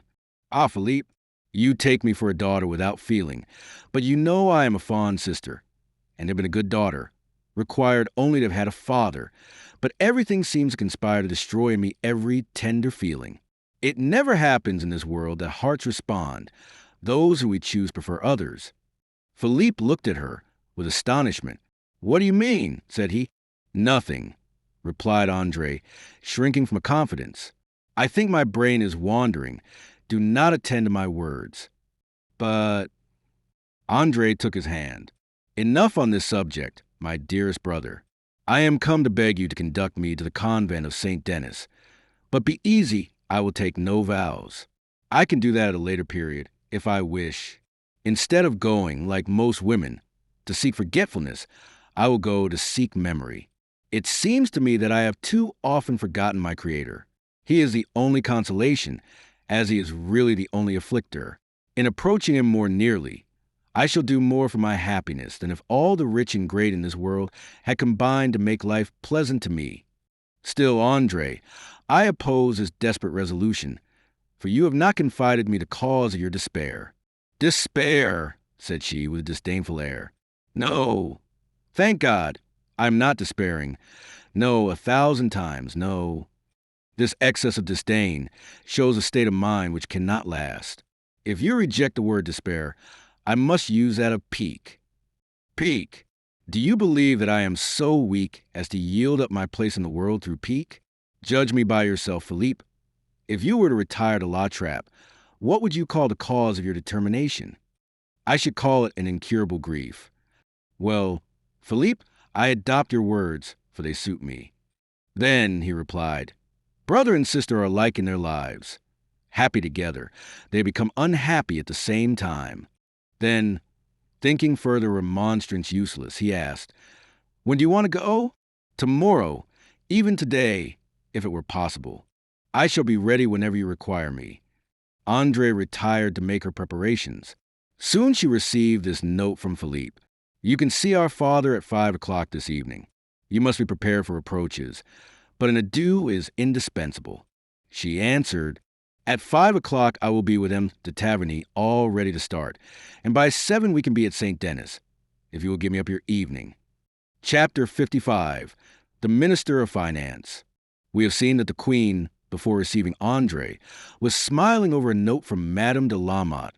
She was, however, rendered serious by the interview with Mademoiselle de Taverny. Scarcely had she gone, when Madame de Misery came to announce him de Calonne. He was a man of much intellect, but, foreseeing that disaster was hanging over France, determined to think only of the present and enjoy it to the utmost. He was a courtier and a popular man. De Necker had shown the impossibility of finding finances and called for reforms which would have struck at the estates of the nobility and the revenues of the clergy. He exposed his designs too openly and was overwhelmed by a torrent of opposition. To show the enemy your plan of attack is half to give them the victory. Calonne, equally alive to the danger, but seeing no way of escape, gave way to it. He completely carried with him the king and queen, who implicitly believed in his system, and this is perhaps the only political fault which Louis XVI was guilty of towards posterity. De Calonne was handsome and had an ingratiating manner. He knew how to please a queen and always arrived with a smile on his face, when others might have worn a frown. The queen received him graciously and said, "Have we any money in de Calonne?" "Certainly, madam, we have always money." "You are perfectly marvelous," replied she, "an incomparable financier, for you seem always ready when we want money." "How much does your majesty require?" "Explain to me first how you managed to find money, when Necker declared that there was none." Necker was right, madam. For when I became minister on the 3d of November, 1783, there were but 1,200 francs in the public treasury. Had Necker, madam, instead of crying out, "There is no money," done as I have done, and borrowed 100 million the first year, and 125 million the second, and had he been as sure as I am a new loan of 80 million for the third, he would have been a true financier. Everyone can say there is no money, but not that there is plenty. That is what I compliment you on, sir. But how to pay all this? "Oh, madam, be sure we shall pay it," replied he with a strange smile. "Well, I trust to you," said the queen. "I have now a project, madam," replied he, bowing, "which will put 20 million into the pockets of the nation and 7 million or 8 million into your own. They will be welcome, but where are they to come from? Your majesty is aware that money is not of the same value in all the countries of Europe." "Certainly. In Spain, gold is dearer than in France." "Your majesty is perfectly right. Gold in Spain has been for the last 5 or 6 years worth considerably more than in France. It results that the exporters gain on 8 ounces of gold that they send from here about the value of 14 ounces of silver. That is a great deal." "Well, madam, I mean to raise the price of gold 1/5 of this difference, and where we have now 30 louis, we shall then have 32. "It is a brilliant idea," cried the queen. "I believe it, and am happy that it meets your majesty's approbation. Always have such, and I am sure you will soon pay our debts." "But allow me, madam, to return to what you want of me," said the minister. "Would it be possible to have at present? I am afraid it is too much." Calonne smiled in an encouraging manner. 500,000 francs?" continued the queen. "Oh, madam, really your majesty frightened me. I was afraid it was something great." "Then you can." "Assuredly." "Without the king's knowledge?" "Oh, madam, that is impossible. Every month all my accounts are laid before the king. However, he does not always read them. When can I have it?" "What day does your majesty wish for it?" "On the 5th of next month." "Your majesty shall have it on the 3rd. "Thanks, M. de Calonne. My greatest happiness is to please your majesty, and I beg you never will allow yourself to be embarrassed for want of money." He rose. The queen gave him her hand to kiss, and then said, "After all, this money causes me some remorse, for it is for a caprice. Never mind, someone will gain by it. That is true. You have a charming mode of consoling one. Oh, madam, if we had none of us more reasons for remorse than you, we should all go straight to heaven. But it will be cruel to make the poor people pay for my caprices. Have no scruples, madam. It is not the poor who will pay. How so? Asked the queen in some surprise. Because, madam, they have nothing to pay with. He bowed and retired. Chapter 56. The Cardinal de Rohan. Hardly had him Decalone traverse the gallery, when Madame de la Motte was shown into the queen. Madam, said she, the cardinal is here. She then introduced him and took her leave. The cardinal, finding himself alone with the queen, bowed respectfully, without raising his eyes. Monsieur, said the queen, I have heard of you what has effaced many wrongs. Permit me, madam, said he, trembling with real emotion, to assure your majesty that these wrongs of which you speak I could explain in a few words. I do not forbid you to justify yourself, replied she with dignity, but if what you are about to say throws the smallest shade upon my family or country, you will only wound me still more. Let us leave the subject, and I will only see you under a fresh light, which shows you to me obliging, respectful, and devoted. Devoted until death, replied he. But, said Marie Antoinette with a smile, at present it is a question not of death but ruin, and I do not wish you devoted even so far. You shall live and not be ruined, at least not by me, for they say you are ruining yourself. Madam, oh, that is your own business. Only, as a friend, I would counsel you to be economical. The king would like you better. I will become a miser to please your majesty. Oh, the king, replied she with an accent on the word, does not love misers either. I will become whatever your majesty desires, replied he, with a hardly disguised passion. I said then, continued she, that you shall not be ruined for me. You have advanced money on my account, and I have the means of meeting the calls. Therefore, regard the affair for future as in my hands. To finish it, then, it only remains for me to offer the necklace to your majesty, and drawing out the case, he presented it to her. She took it, but did not open it, and laid it down by her side. She received kindly all his polite speeches, but as she was longing to be left alone with her diamonds, she began to answer somewhat absently. He thought she was embarrassed, and was delighted, thinking it showed at least an absence of indifference. He then kissed her hand and took leave, going away full of enthusiasm and hope. Jean was waiting for him in the carriage, and received his ardent protestations with pleasure. Well, said she, shall you be Richelieu or Mazarin?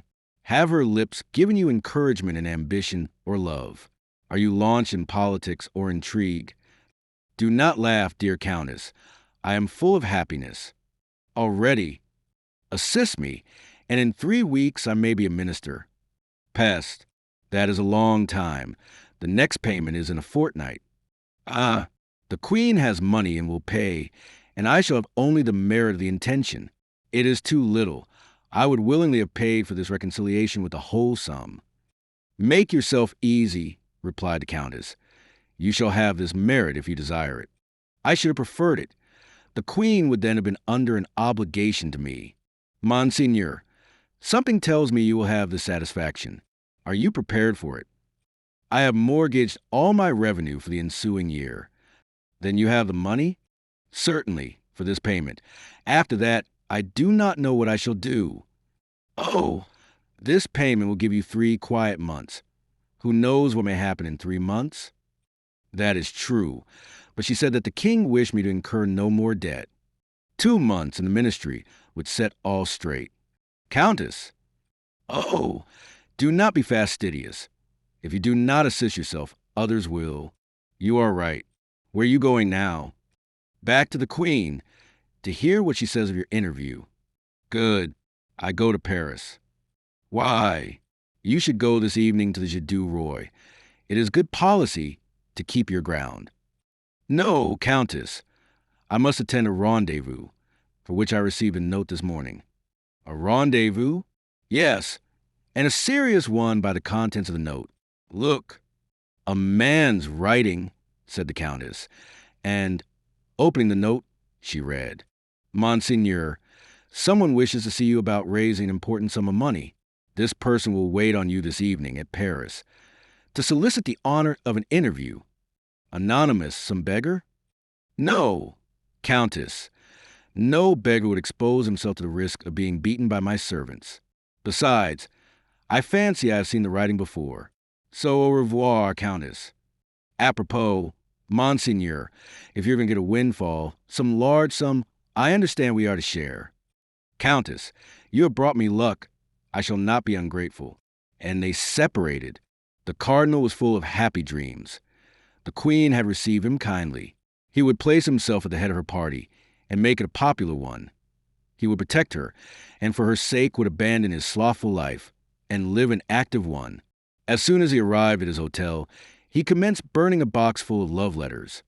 Then he called his steward to order some economical reforms and sat down to his history of English politics.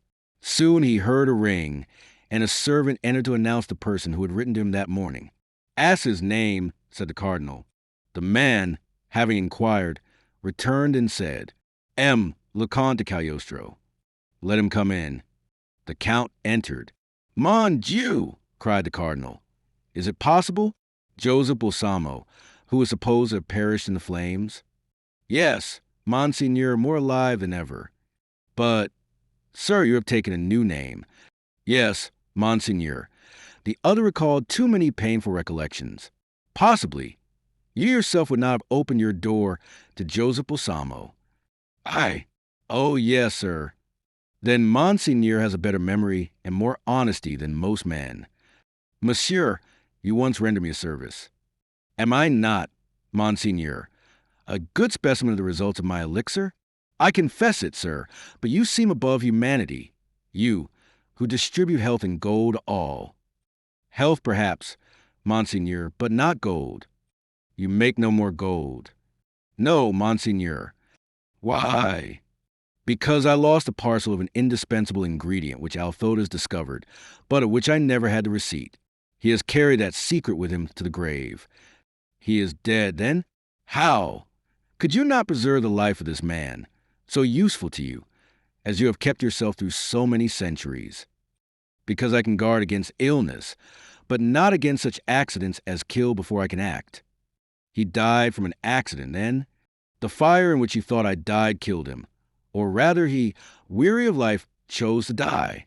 It is strange. No, it is natural.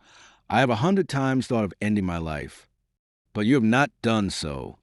Because I enjoy a state of youth, in which health and pleasure kept me from ennui. But he had chosen one of old age. He was a savant, and cared only for science. And thus youth, with its 1,000 pleasures, would have constantly drawn him from its study. An old man meditates better than a young one. Althotas died a victim to his love of science. I lead a worldly life and do nothing. I live like a planet.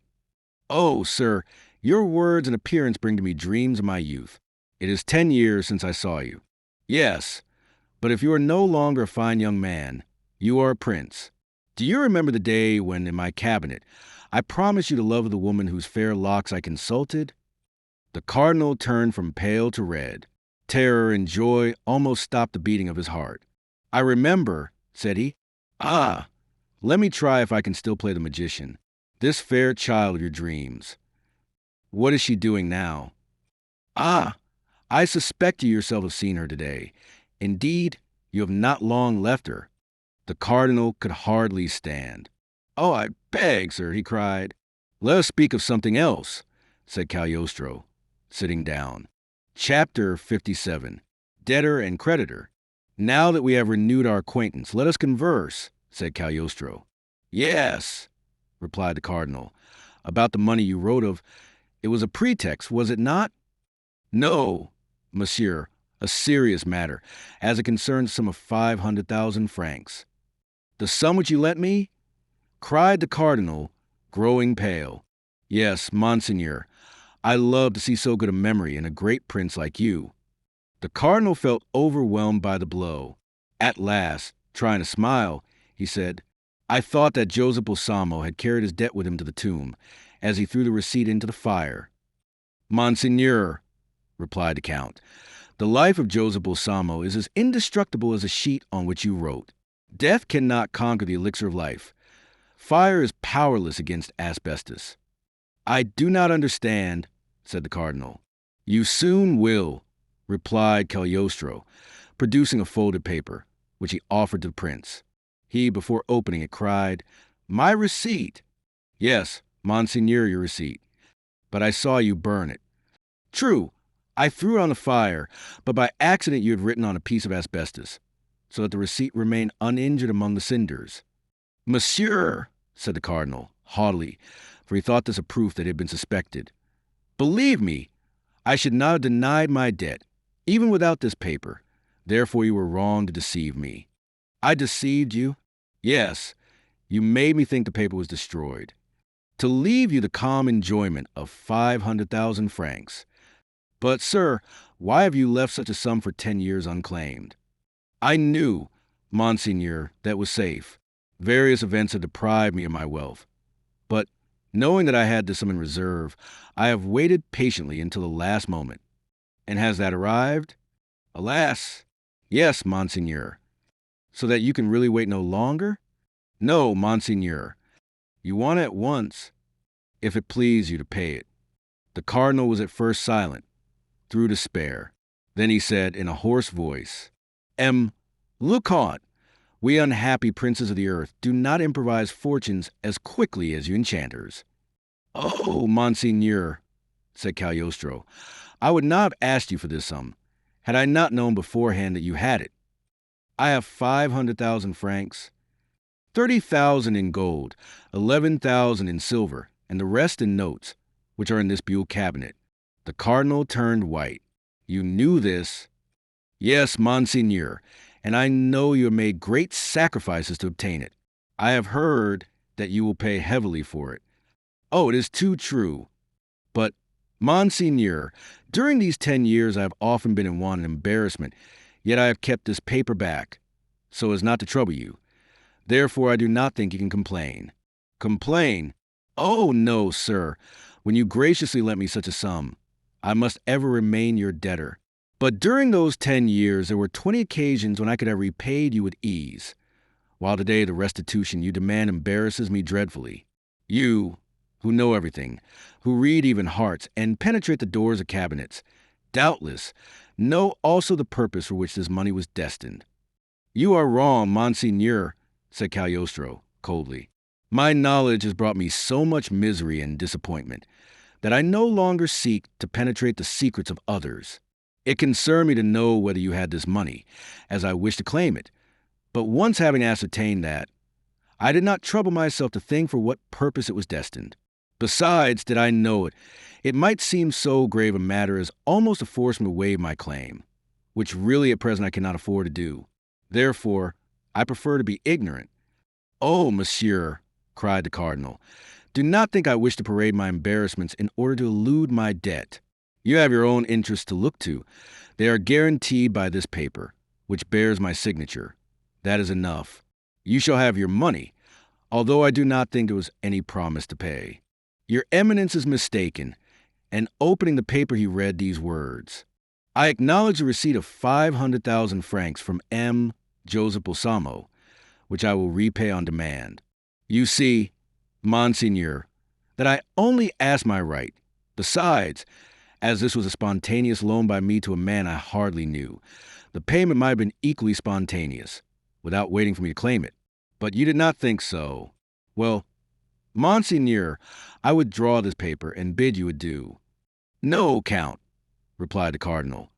"A Rohan must not receive lessons in generosity. Besides, this is a mere question of honesty. Give me the paper, sir, and I will discharge my debt." For a moment Cagliostro hesitated, for the pale face and distressed air of the cardinal inclined him to pity, but quickly hardening himself, he handed him the paper. De Rohan went to the cabinet and took out the money. "There," said he, "are your 500,000 francs, and I owe you 250,000 more for interest, which you shall have if you will give me time." "Monseigneur," said Cagliostro, "I lent 500,000 francs to M. de Rohan, which he has paid me. He therefore owes me nothing more. I will take the notes with me and send for the money. I thank you for your compliance with my requests." Then, bowing, he left the room. "Well," sighed de Rohan, "it is likely, at least, that the queen has the money, and no Joseph Osama will come and take it from her." Chapter 58. Family Accounts. It was a day before the first payment was due, and M. de Calonne had so much to do that he had forgotten his promise. The queen had up to this time waited patiently, relying on his word. She now, however, was beginning to grow uneasy when she received the following note. "This evening the business with which your majesty has charged me will be settled by the council. The money will be with the queen tomorrow evening." Marie Antoinette recovered all her gaiety directly. After dinner, the king went to the council, but in a rather bad humor. The news from Russia was bad. A vessel had been lost. Some of the provinces refused to pay the taxes. Also, a beautiful map of the world, made by himself, had that day split into two pieces. Vainly, therefore, M. de Calonne produced his accounts. With his usual smiling air, the king continued out of temper. For a long time he sat, as usual, drawing hieroglyphics on a piece of paper, whilst the foreign correspondence was being read, and paying little attention to what passed around him. At last, however, M. de Calonne began to speak of the loan, to be raised for the ensuing year. The king became attentive and said, "Always borrowing, but how is it to be repaid? That is a problem, M. de Calonne, for you to solve." "Sire, a loan is only turning a stream from one direction, to cause it to flow more abundantly in another. In deepening the channel, you only increase the supply. Therefore, let us not think of paying, but only of obtaining present supplies." M. de Calonne then explained his plans, which were approved by his colleagues. The king agreed with a sigh. "Now we have money," said de Calonne. "Let us dispose of it." And he handed a paper to the king with a list of pensions, gifts, and payments to be made. The king glanced at the total. 1,900,000 francs of this. Enormous. "But, sire, one item is 500,000 francs." "Which?" "The advance to the queen." "To the queen? 500,000 francs to the queen? Impossible." "Pardon, sire, it is correct. But there must be a mistake. A fortnight ago her majesty received her money." "Sire, but if her majesty has need of money, and we all know how well she employs it." "No," cried the king. "The queen does not want this money. She said to me that she preferred a vessel to jewels. The queen thinks but of France, and when France is poor, we that are rich ought to lend to France. And if she does require this money, it will be a greater merit to wait for it, and I guarantee that she will wait." The ministers applauded this patriotic speech of the king. Only M. de Calonne insisted. "Really, monsieur," said the king, "you are more interested for us than we are for ourselves. The queen, sire, will accuse us of having been backward when her interests were concerned. I will plead your cause. But, sire, the queen never asks without necessity. If the queen has wants, they are, I trust, less imperious than those of the poor, and she will be the first to acknowledge it." "Sire, I am resolved," said the king, "and I fancy I hear the queen in her generosity thanking me for having so well understood her heart." M. de Calonne bit his lips, and Louis, content with this personal sacrifice, signed all the rest without looking at them. "Calonne, you shall tell the queen yourself." "Oh, sire, I beg to resign to you the honor." "So be it then." "Ah, here she comes. Let us meet her." "I beg your majesty to excuse me," he replied, and retired quickly. The king approached the queen. She was leaning on the arm of the Comte d'Artois, and seemed very gay. "Madam," said the king, "have you had a pleasant walk?" "Yes, sire." "And you an agreeable counsel?" "Yes, madam. I have gained you 500,000 francs." "M. de Calonne has kept his word," thought the queen. "Only imagine, madam," continued the king. "M. de Calonne have put down 500,000 francs for you, and I have struck it out. A clear gain, therefore, of that sum." "Struck it through," cried the queen, turning pale. "But, sire—" "Oh, I am so hungry. I am going to supper." And he went away delighted with his work. "Brother," said the queen. "Seek M. de Calonne for me." At that moment, a note from him was handed to her. "Your Majesty will have learned that the king refused your grant. It was incomprehensible, and I retired from the council penetrated with grief." "Read," said she, passing the note to Count. "And there are people," said he, "who say that we squander the revenue. This is an extraordinary proceeding." "Quite husband-like," said the queen. "Adieu, brother." "I condole with you," he replied, "and it is a lesson for me. I was going to make a request tomorrow for myself." "Send for Madame de la Motte," said the queen, when she returned to her room. Chapter 59. Marie Antoinette is queen and Madame de la Motte is woman. The courier dispatched for Madame de la Motte, not finding her home, went to the hotel of the Cardinal de Rohan to inquire if she were there. The well-tutored Swiss replied that she was not, but that he could get any message transmitted to her. The courier, therefore, left word for her to come to Queen as soon as possible. The man had hardly left the door before the message was delivered to Jean as she sat at supper with the cardinal. She set off immediately and was at once introduced into the Queen's chamber. "Oh," cried the Queen on seeing her, "I have something to tell you. The king has refused me 500,000 francs. "Mon Dieu," murmured the Countess. "Incredible, is it not?" He struck through the item. "But it is useless to talk of it. You must return to Paris and tell the cardinal that since he is so kind, I accept the 500,000 francs he offered me. It is selfish, I know, but what can I do?" "Oh, madam," cried Jean, "we are lost. The cardinal no longer has the money." The Queen started. "No money," stammered she. "No, madam. An unexpected creditor claimed this money from him. It was a debt of honor, and he paid it." "The whole 500,000 francs?" "Yes, madam." "And he has no more?" "No, madam. He told me this an hour and a half ago, and confessed to me that he had no other resources." The Queen leaned her head on her hands. Then, after a few moments' reflection, she said, "This, Countess, is a terrible lesson for me, and a punishment for having done anything, great or small, without the king's knowledge. It was a folly. I had no need of this necklace." "True, madam, but the Queen consulted only her absolute wants. I must consult before everything the tranquility and happiness of my household. I renounce forever what has begun with so much annoyance. I will sacrifice my vanity on the altar of duty, as M. de Provence would say, and beautiful as this necklace is, you shall carry it back to Membamer and Bassange." "Carry it back?" "Yes." "But, madam, your Majesty has already given 100,000 francs for it." "Well, I shall gain all the rest that was to have been paid for it." "But, madam, they will not like to return your money." "I give it up on condition of their breaking the contract. Now, Countess, that I have come to this determination, I feel at ease once more. This necklace brought with it cares and fears. Diamonds cannot compensate for these. Take it away, Countess. The jewelers must be satisfied. They will have their necklace, and 100,000 francs into the bargain." "But M. de Rohan?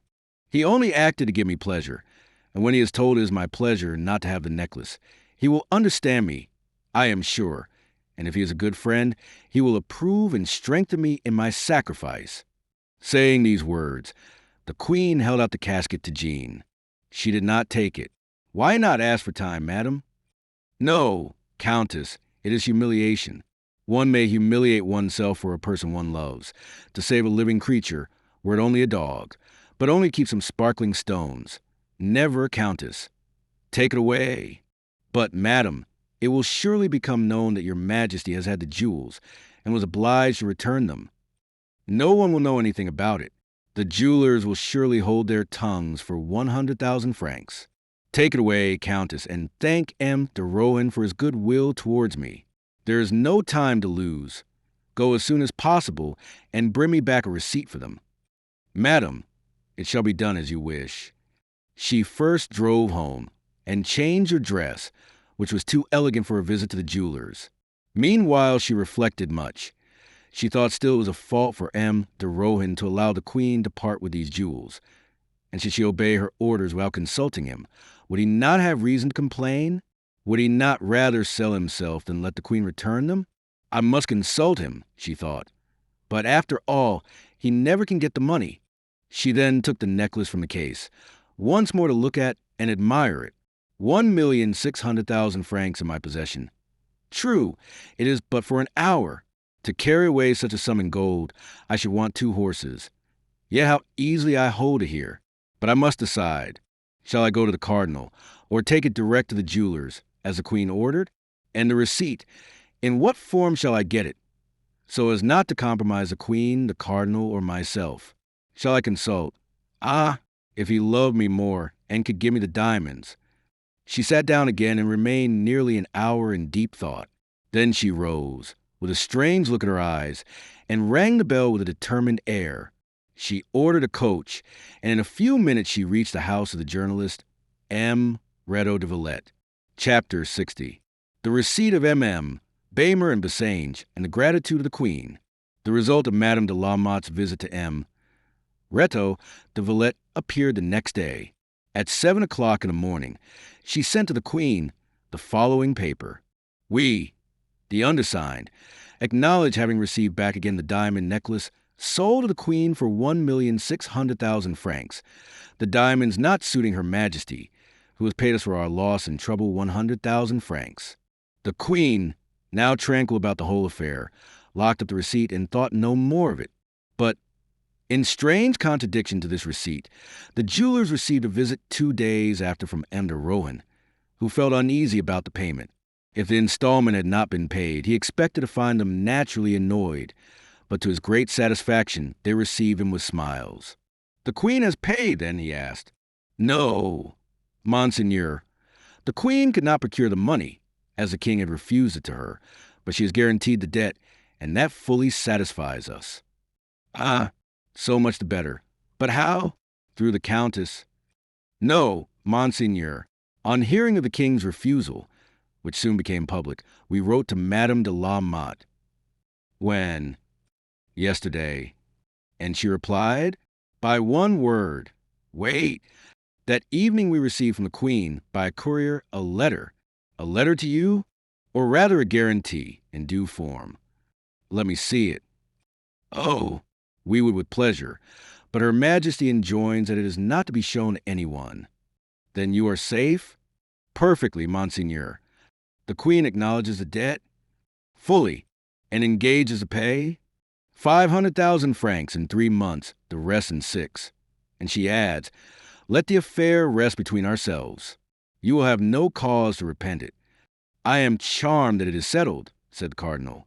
We must now raise the veil, though doubtless our readers comprehend how Jeanne de la Motte had acted towards her benefactress, and how she had managed to satisfy both the Queen and the jewelers by borrowing the pen of M. Retto.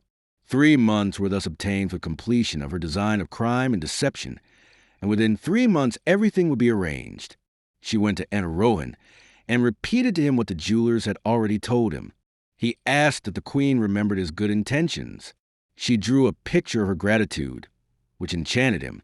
Her intention had been to sell some of the diamonds to the value of 100,000 crowns, and then pass over to England, where, when necessary, she could dispose of the remainder.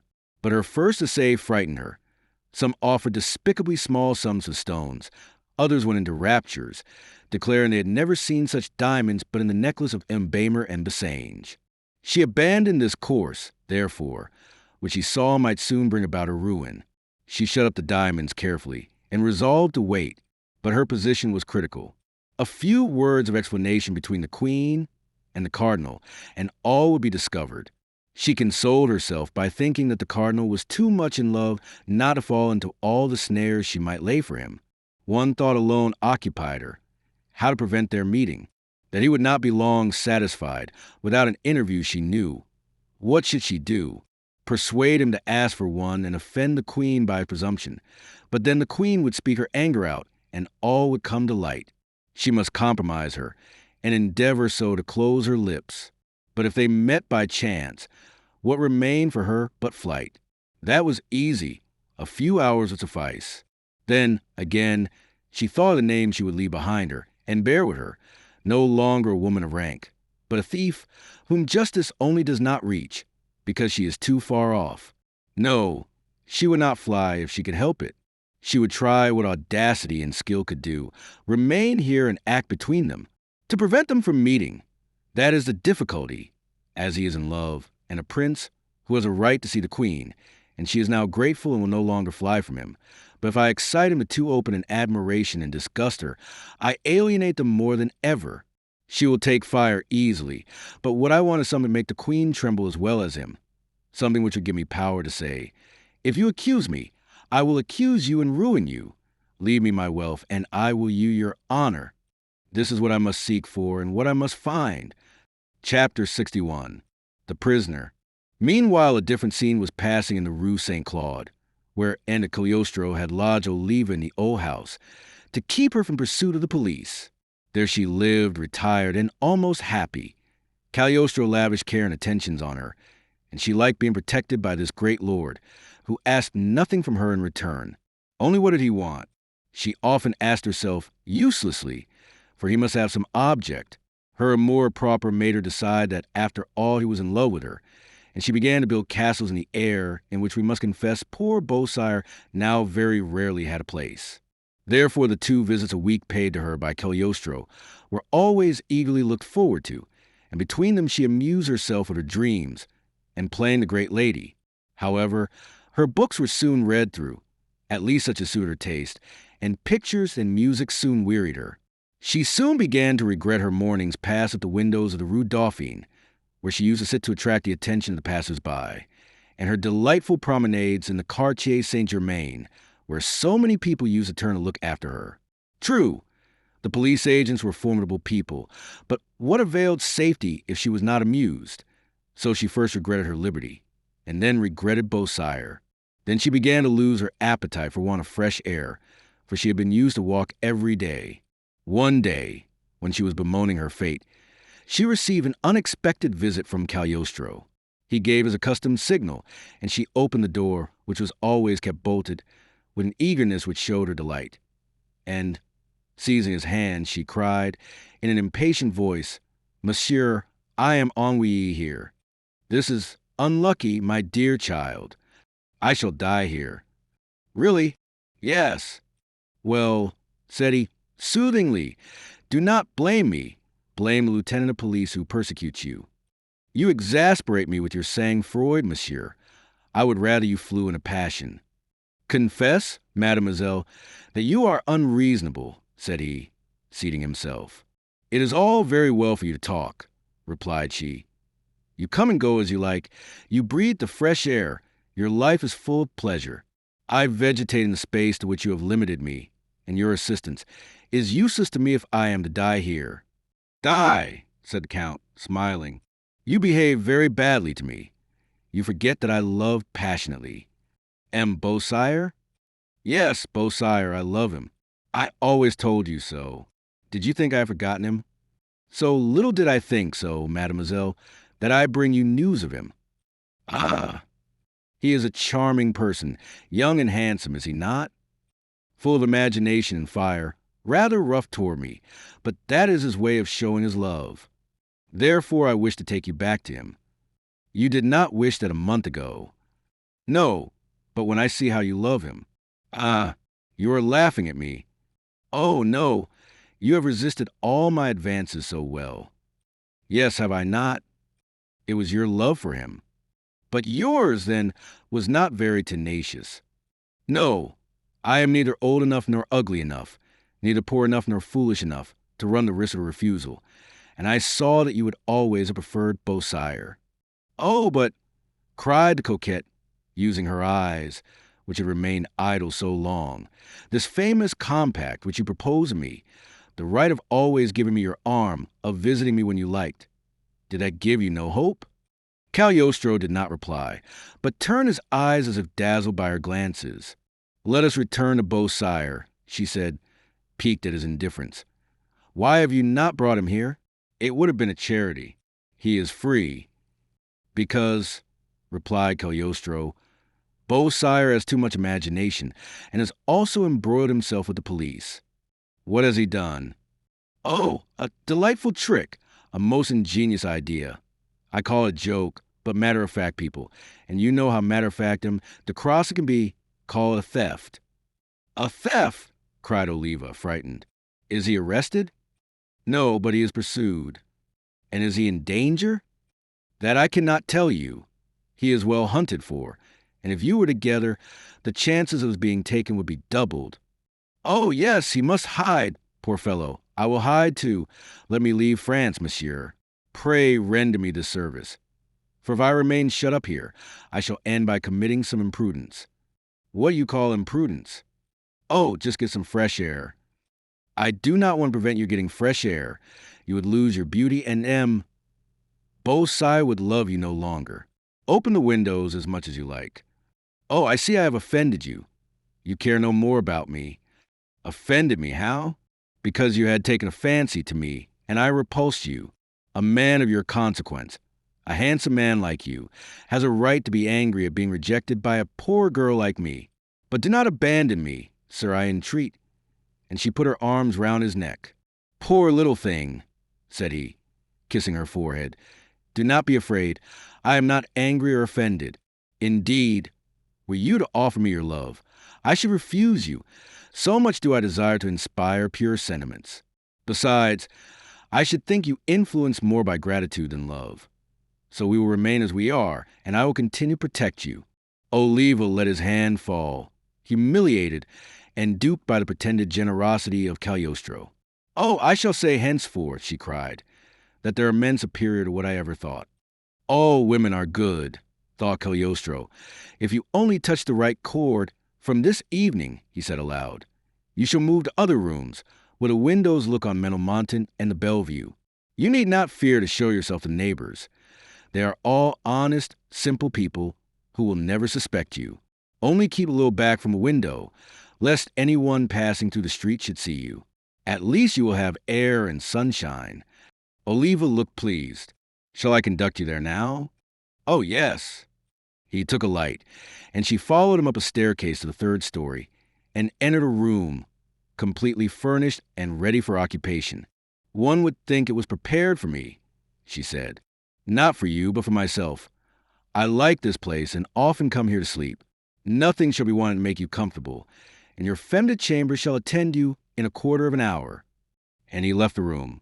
The poor prisoner sat down by her elegant bed, murmuring, I understand nothing of all this. Chapter 62. The Lookout. Oliva went to bed and slept better. She admired the Count, whom she did not in the least understand. She could no longer think him timid. She did not suspect that he was only cold and insensible. She felt pleased at the perfect safety in which he assured her she was, and in the morning she examined her new rooms, and found them nobly and luxuriously furnished, and enjoyed immensely her privilege of going out into the balcony, filled with flowers, and where she got sunshine and fresh air, although she drew back whenever she saw anyone approaching or heard a carriage coming. There were not many, however, in the Rue St. Claude. She could see the chateau of Menilmontant, the great trees in the cemetery, myriads of houses of all colors, and she could see the fields beyond, full of children at play, and the peasants trotting along the roads on their donkeys. All this charmed Oliva, who had always a heart of love for the country, since she had left Taverny Maison Rouge. At last, getting tired of this distant view, she began to examine the houses opposite to her. In some, she saw birds in cages, and in one, hung with yellow silk curtains and ornamented with flowers, she thought she could distinguish a figure moving about. She called her femme de chambre to make inquiries about them, but the woman could only show her mistress all the churches and tell the names of the streets. She knew nothing of the neighbors. Oliva therefore sent her away again and determined to watch for herself.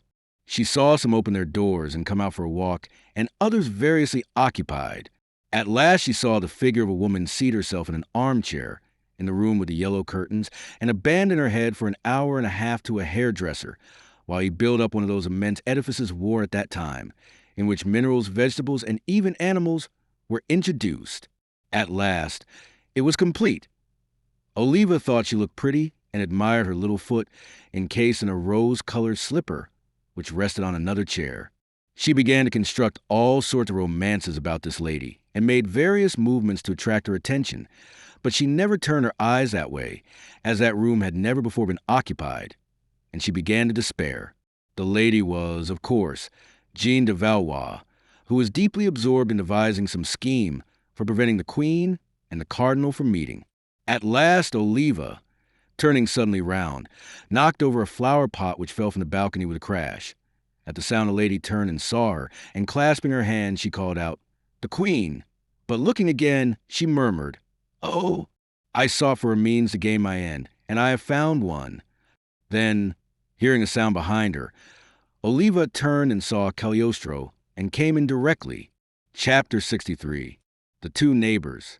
Cagliostro recommended her using the greatest circumspection, and above all, not to make friends with her neighbors, but she did not feel disposed to relinquish the intercourse which she hoped for with her fair neighbor opposite. She, however, promised to obey him, but he was no sooner gone than she returned to her balcony, hoping to attract her attention again. Nor was she disappointed, for Jean, who was watching for her, acknowledged her with a bow and by kissing her hand. This went on for 2 days. Jean was ever ready to wave her a good morning or an adieu when she went out. Cagliostro, at his next visit, informed Oliva that an unknown person had paid a visit to her hotel. "What do you mean?" cried Oliva. "A very pretty and elegant lady presented herself here, and asked the servant who inhabited this story, and wished to see you. I fear you are discovered. You must take care. The police have female spies as well as male, and I warn you that if M. de Crossen claims you, I cannot refuse to give you up." Oliva was not at all frightened. She recognized the portrait of her opposite neighbor, and felt delighted at this advance, but she dissembled with the Count and said, "Oh, I am not at all frightened. No one has seen me. She could not have met me. But she said a lady in these rooms. Well, I will be more careful than ever, and besides, this house is so impenetrable. Yes, without climbing the wall, which is not easy, or opening the little door with a key like mine, which I never lend, no one can come in. So I think you are safe." Oliva overwhelmed the Count with thanks and protestations. But at 6 o'clock the next morning she was out in the balcony.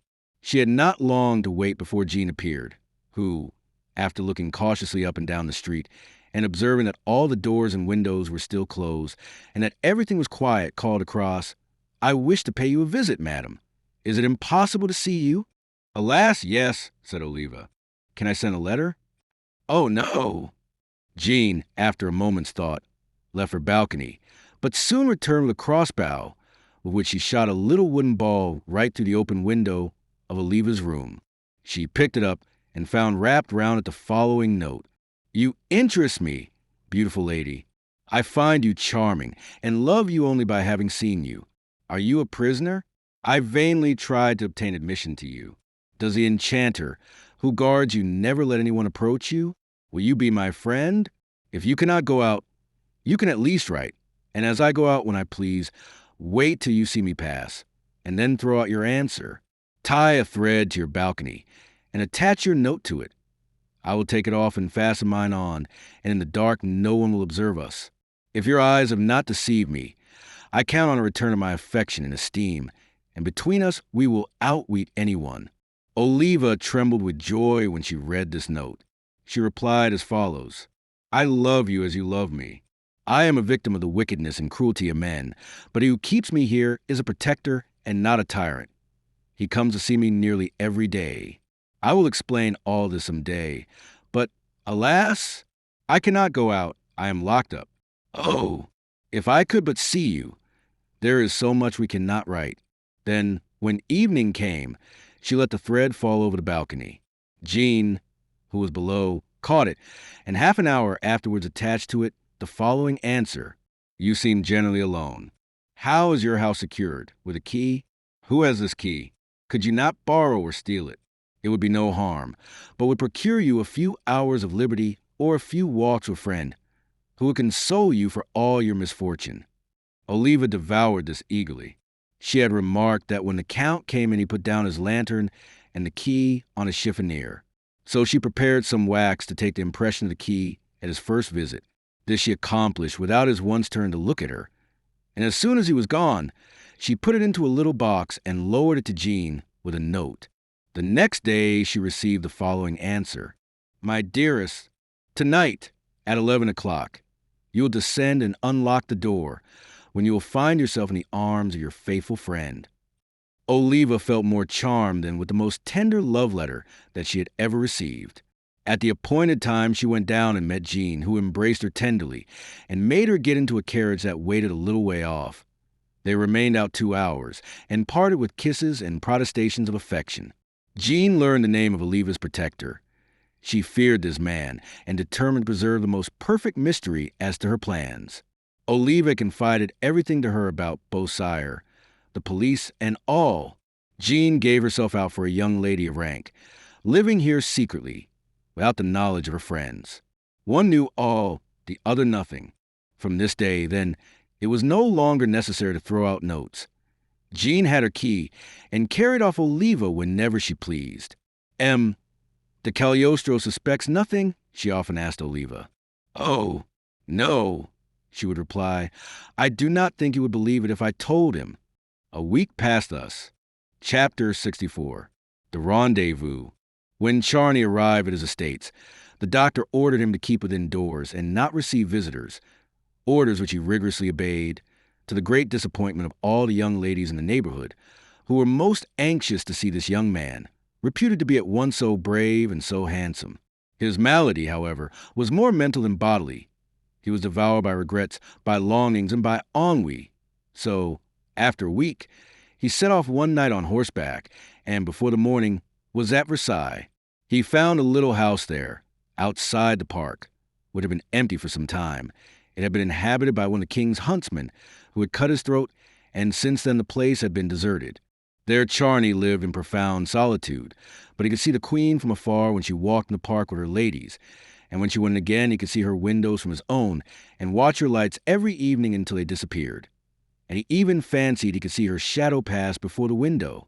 One evening he had watched all this as usual, and after sitting 2 hours longer at his window, was preparing to go to bed, for midnight was striking from a neighboring clock, when the sound of a key turning in a lock arrested his attention. It was that of a little door leading into the park, only 20 paces from his cottage, and which was never used, except sometimes on hunting days. Whoever was that entered did not speak, but closed it again quietly, and entered an avenue under his windows. At first Charney could not distinguish them through the thick wood, though he could hear the rustling of dresses. But as they emerged into an open space in bright moonlight, he almost uttered a cry of joy in recognizing the Queen Marie Antoinette and a glimpse of her face. She held in her hand a beautiful rose. Stifling his emotion, he stepped down as quietly as possible into the park and hid behind a clump of trees, where he could see her better. "Oh," thought he, "were she but alone, I would brave tortures or death itself, that I might once fall on my knees before her and tell her, 'I love you.' Oh, were she but menaced by some danger, how gladly would he have risked his life to save hers." Suddenly the two ladies stopped, and the shortest, after saying a few words to her companion in a low voice, left her.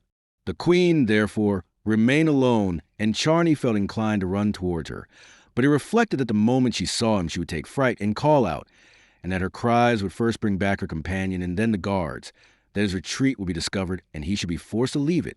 In a few minutes the other lady reappeared, but not alone. Behind her came a man muffled up in a large cloak, and whose face was concealed by a slouch hat. This man advanced with an uncertain and hesitating step to where the queen stood, where he took off his hat and made a low bow. The surprise which Charney felt at first soon changed into a more painful feeling. Why was the queen in the park at this time of night? Who was this man who was waiting for her, and whom she had sent her companion to fetch? Then he remembered that the queen often occupied herself with foreign politics, much to the annoyance of the king. Was this a secret messenger from Schönbrunn or from Berlin? This idea restored him to some degree of composure. The queen's companion stood a few steps off, anxiously watching lest they should be seen, but it was as necessary to guard against spies in a secret political rendezvous as in one of love. After a short time Charney saw the gentleman bow to the ground, and turned to leave, when the companion of the queen said to him, "Stop." He stopped, and the two ladies passed close to Charney, who could even recognize the queen's favorite scent, vervain mixed with mignonette. They passed on and disappeared. A few moments after the gentleman passed, he held in his hand a rose, which he pressed passionately to his lips. Did this look political? Charney's head turned. He felt a strong impulse to rush on this man and tear the flower from him, when the queen's companion reappeared and said, "Come, Monseigneur." He joined her quickly, and they went away. Charney remained in a distracted state, leaning against a tree.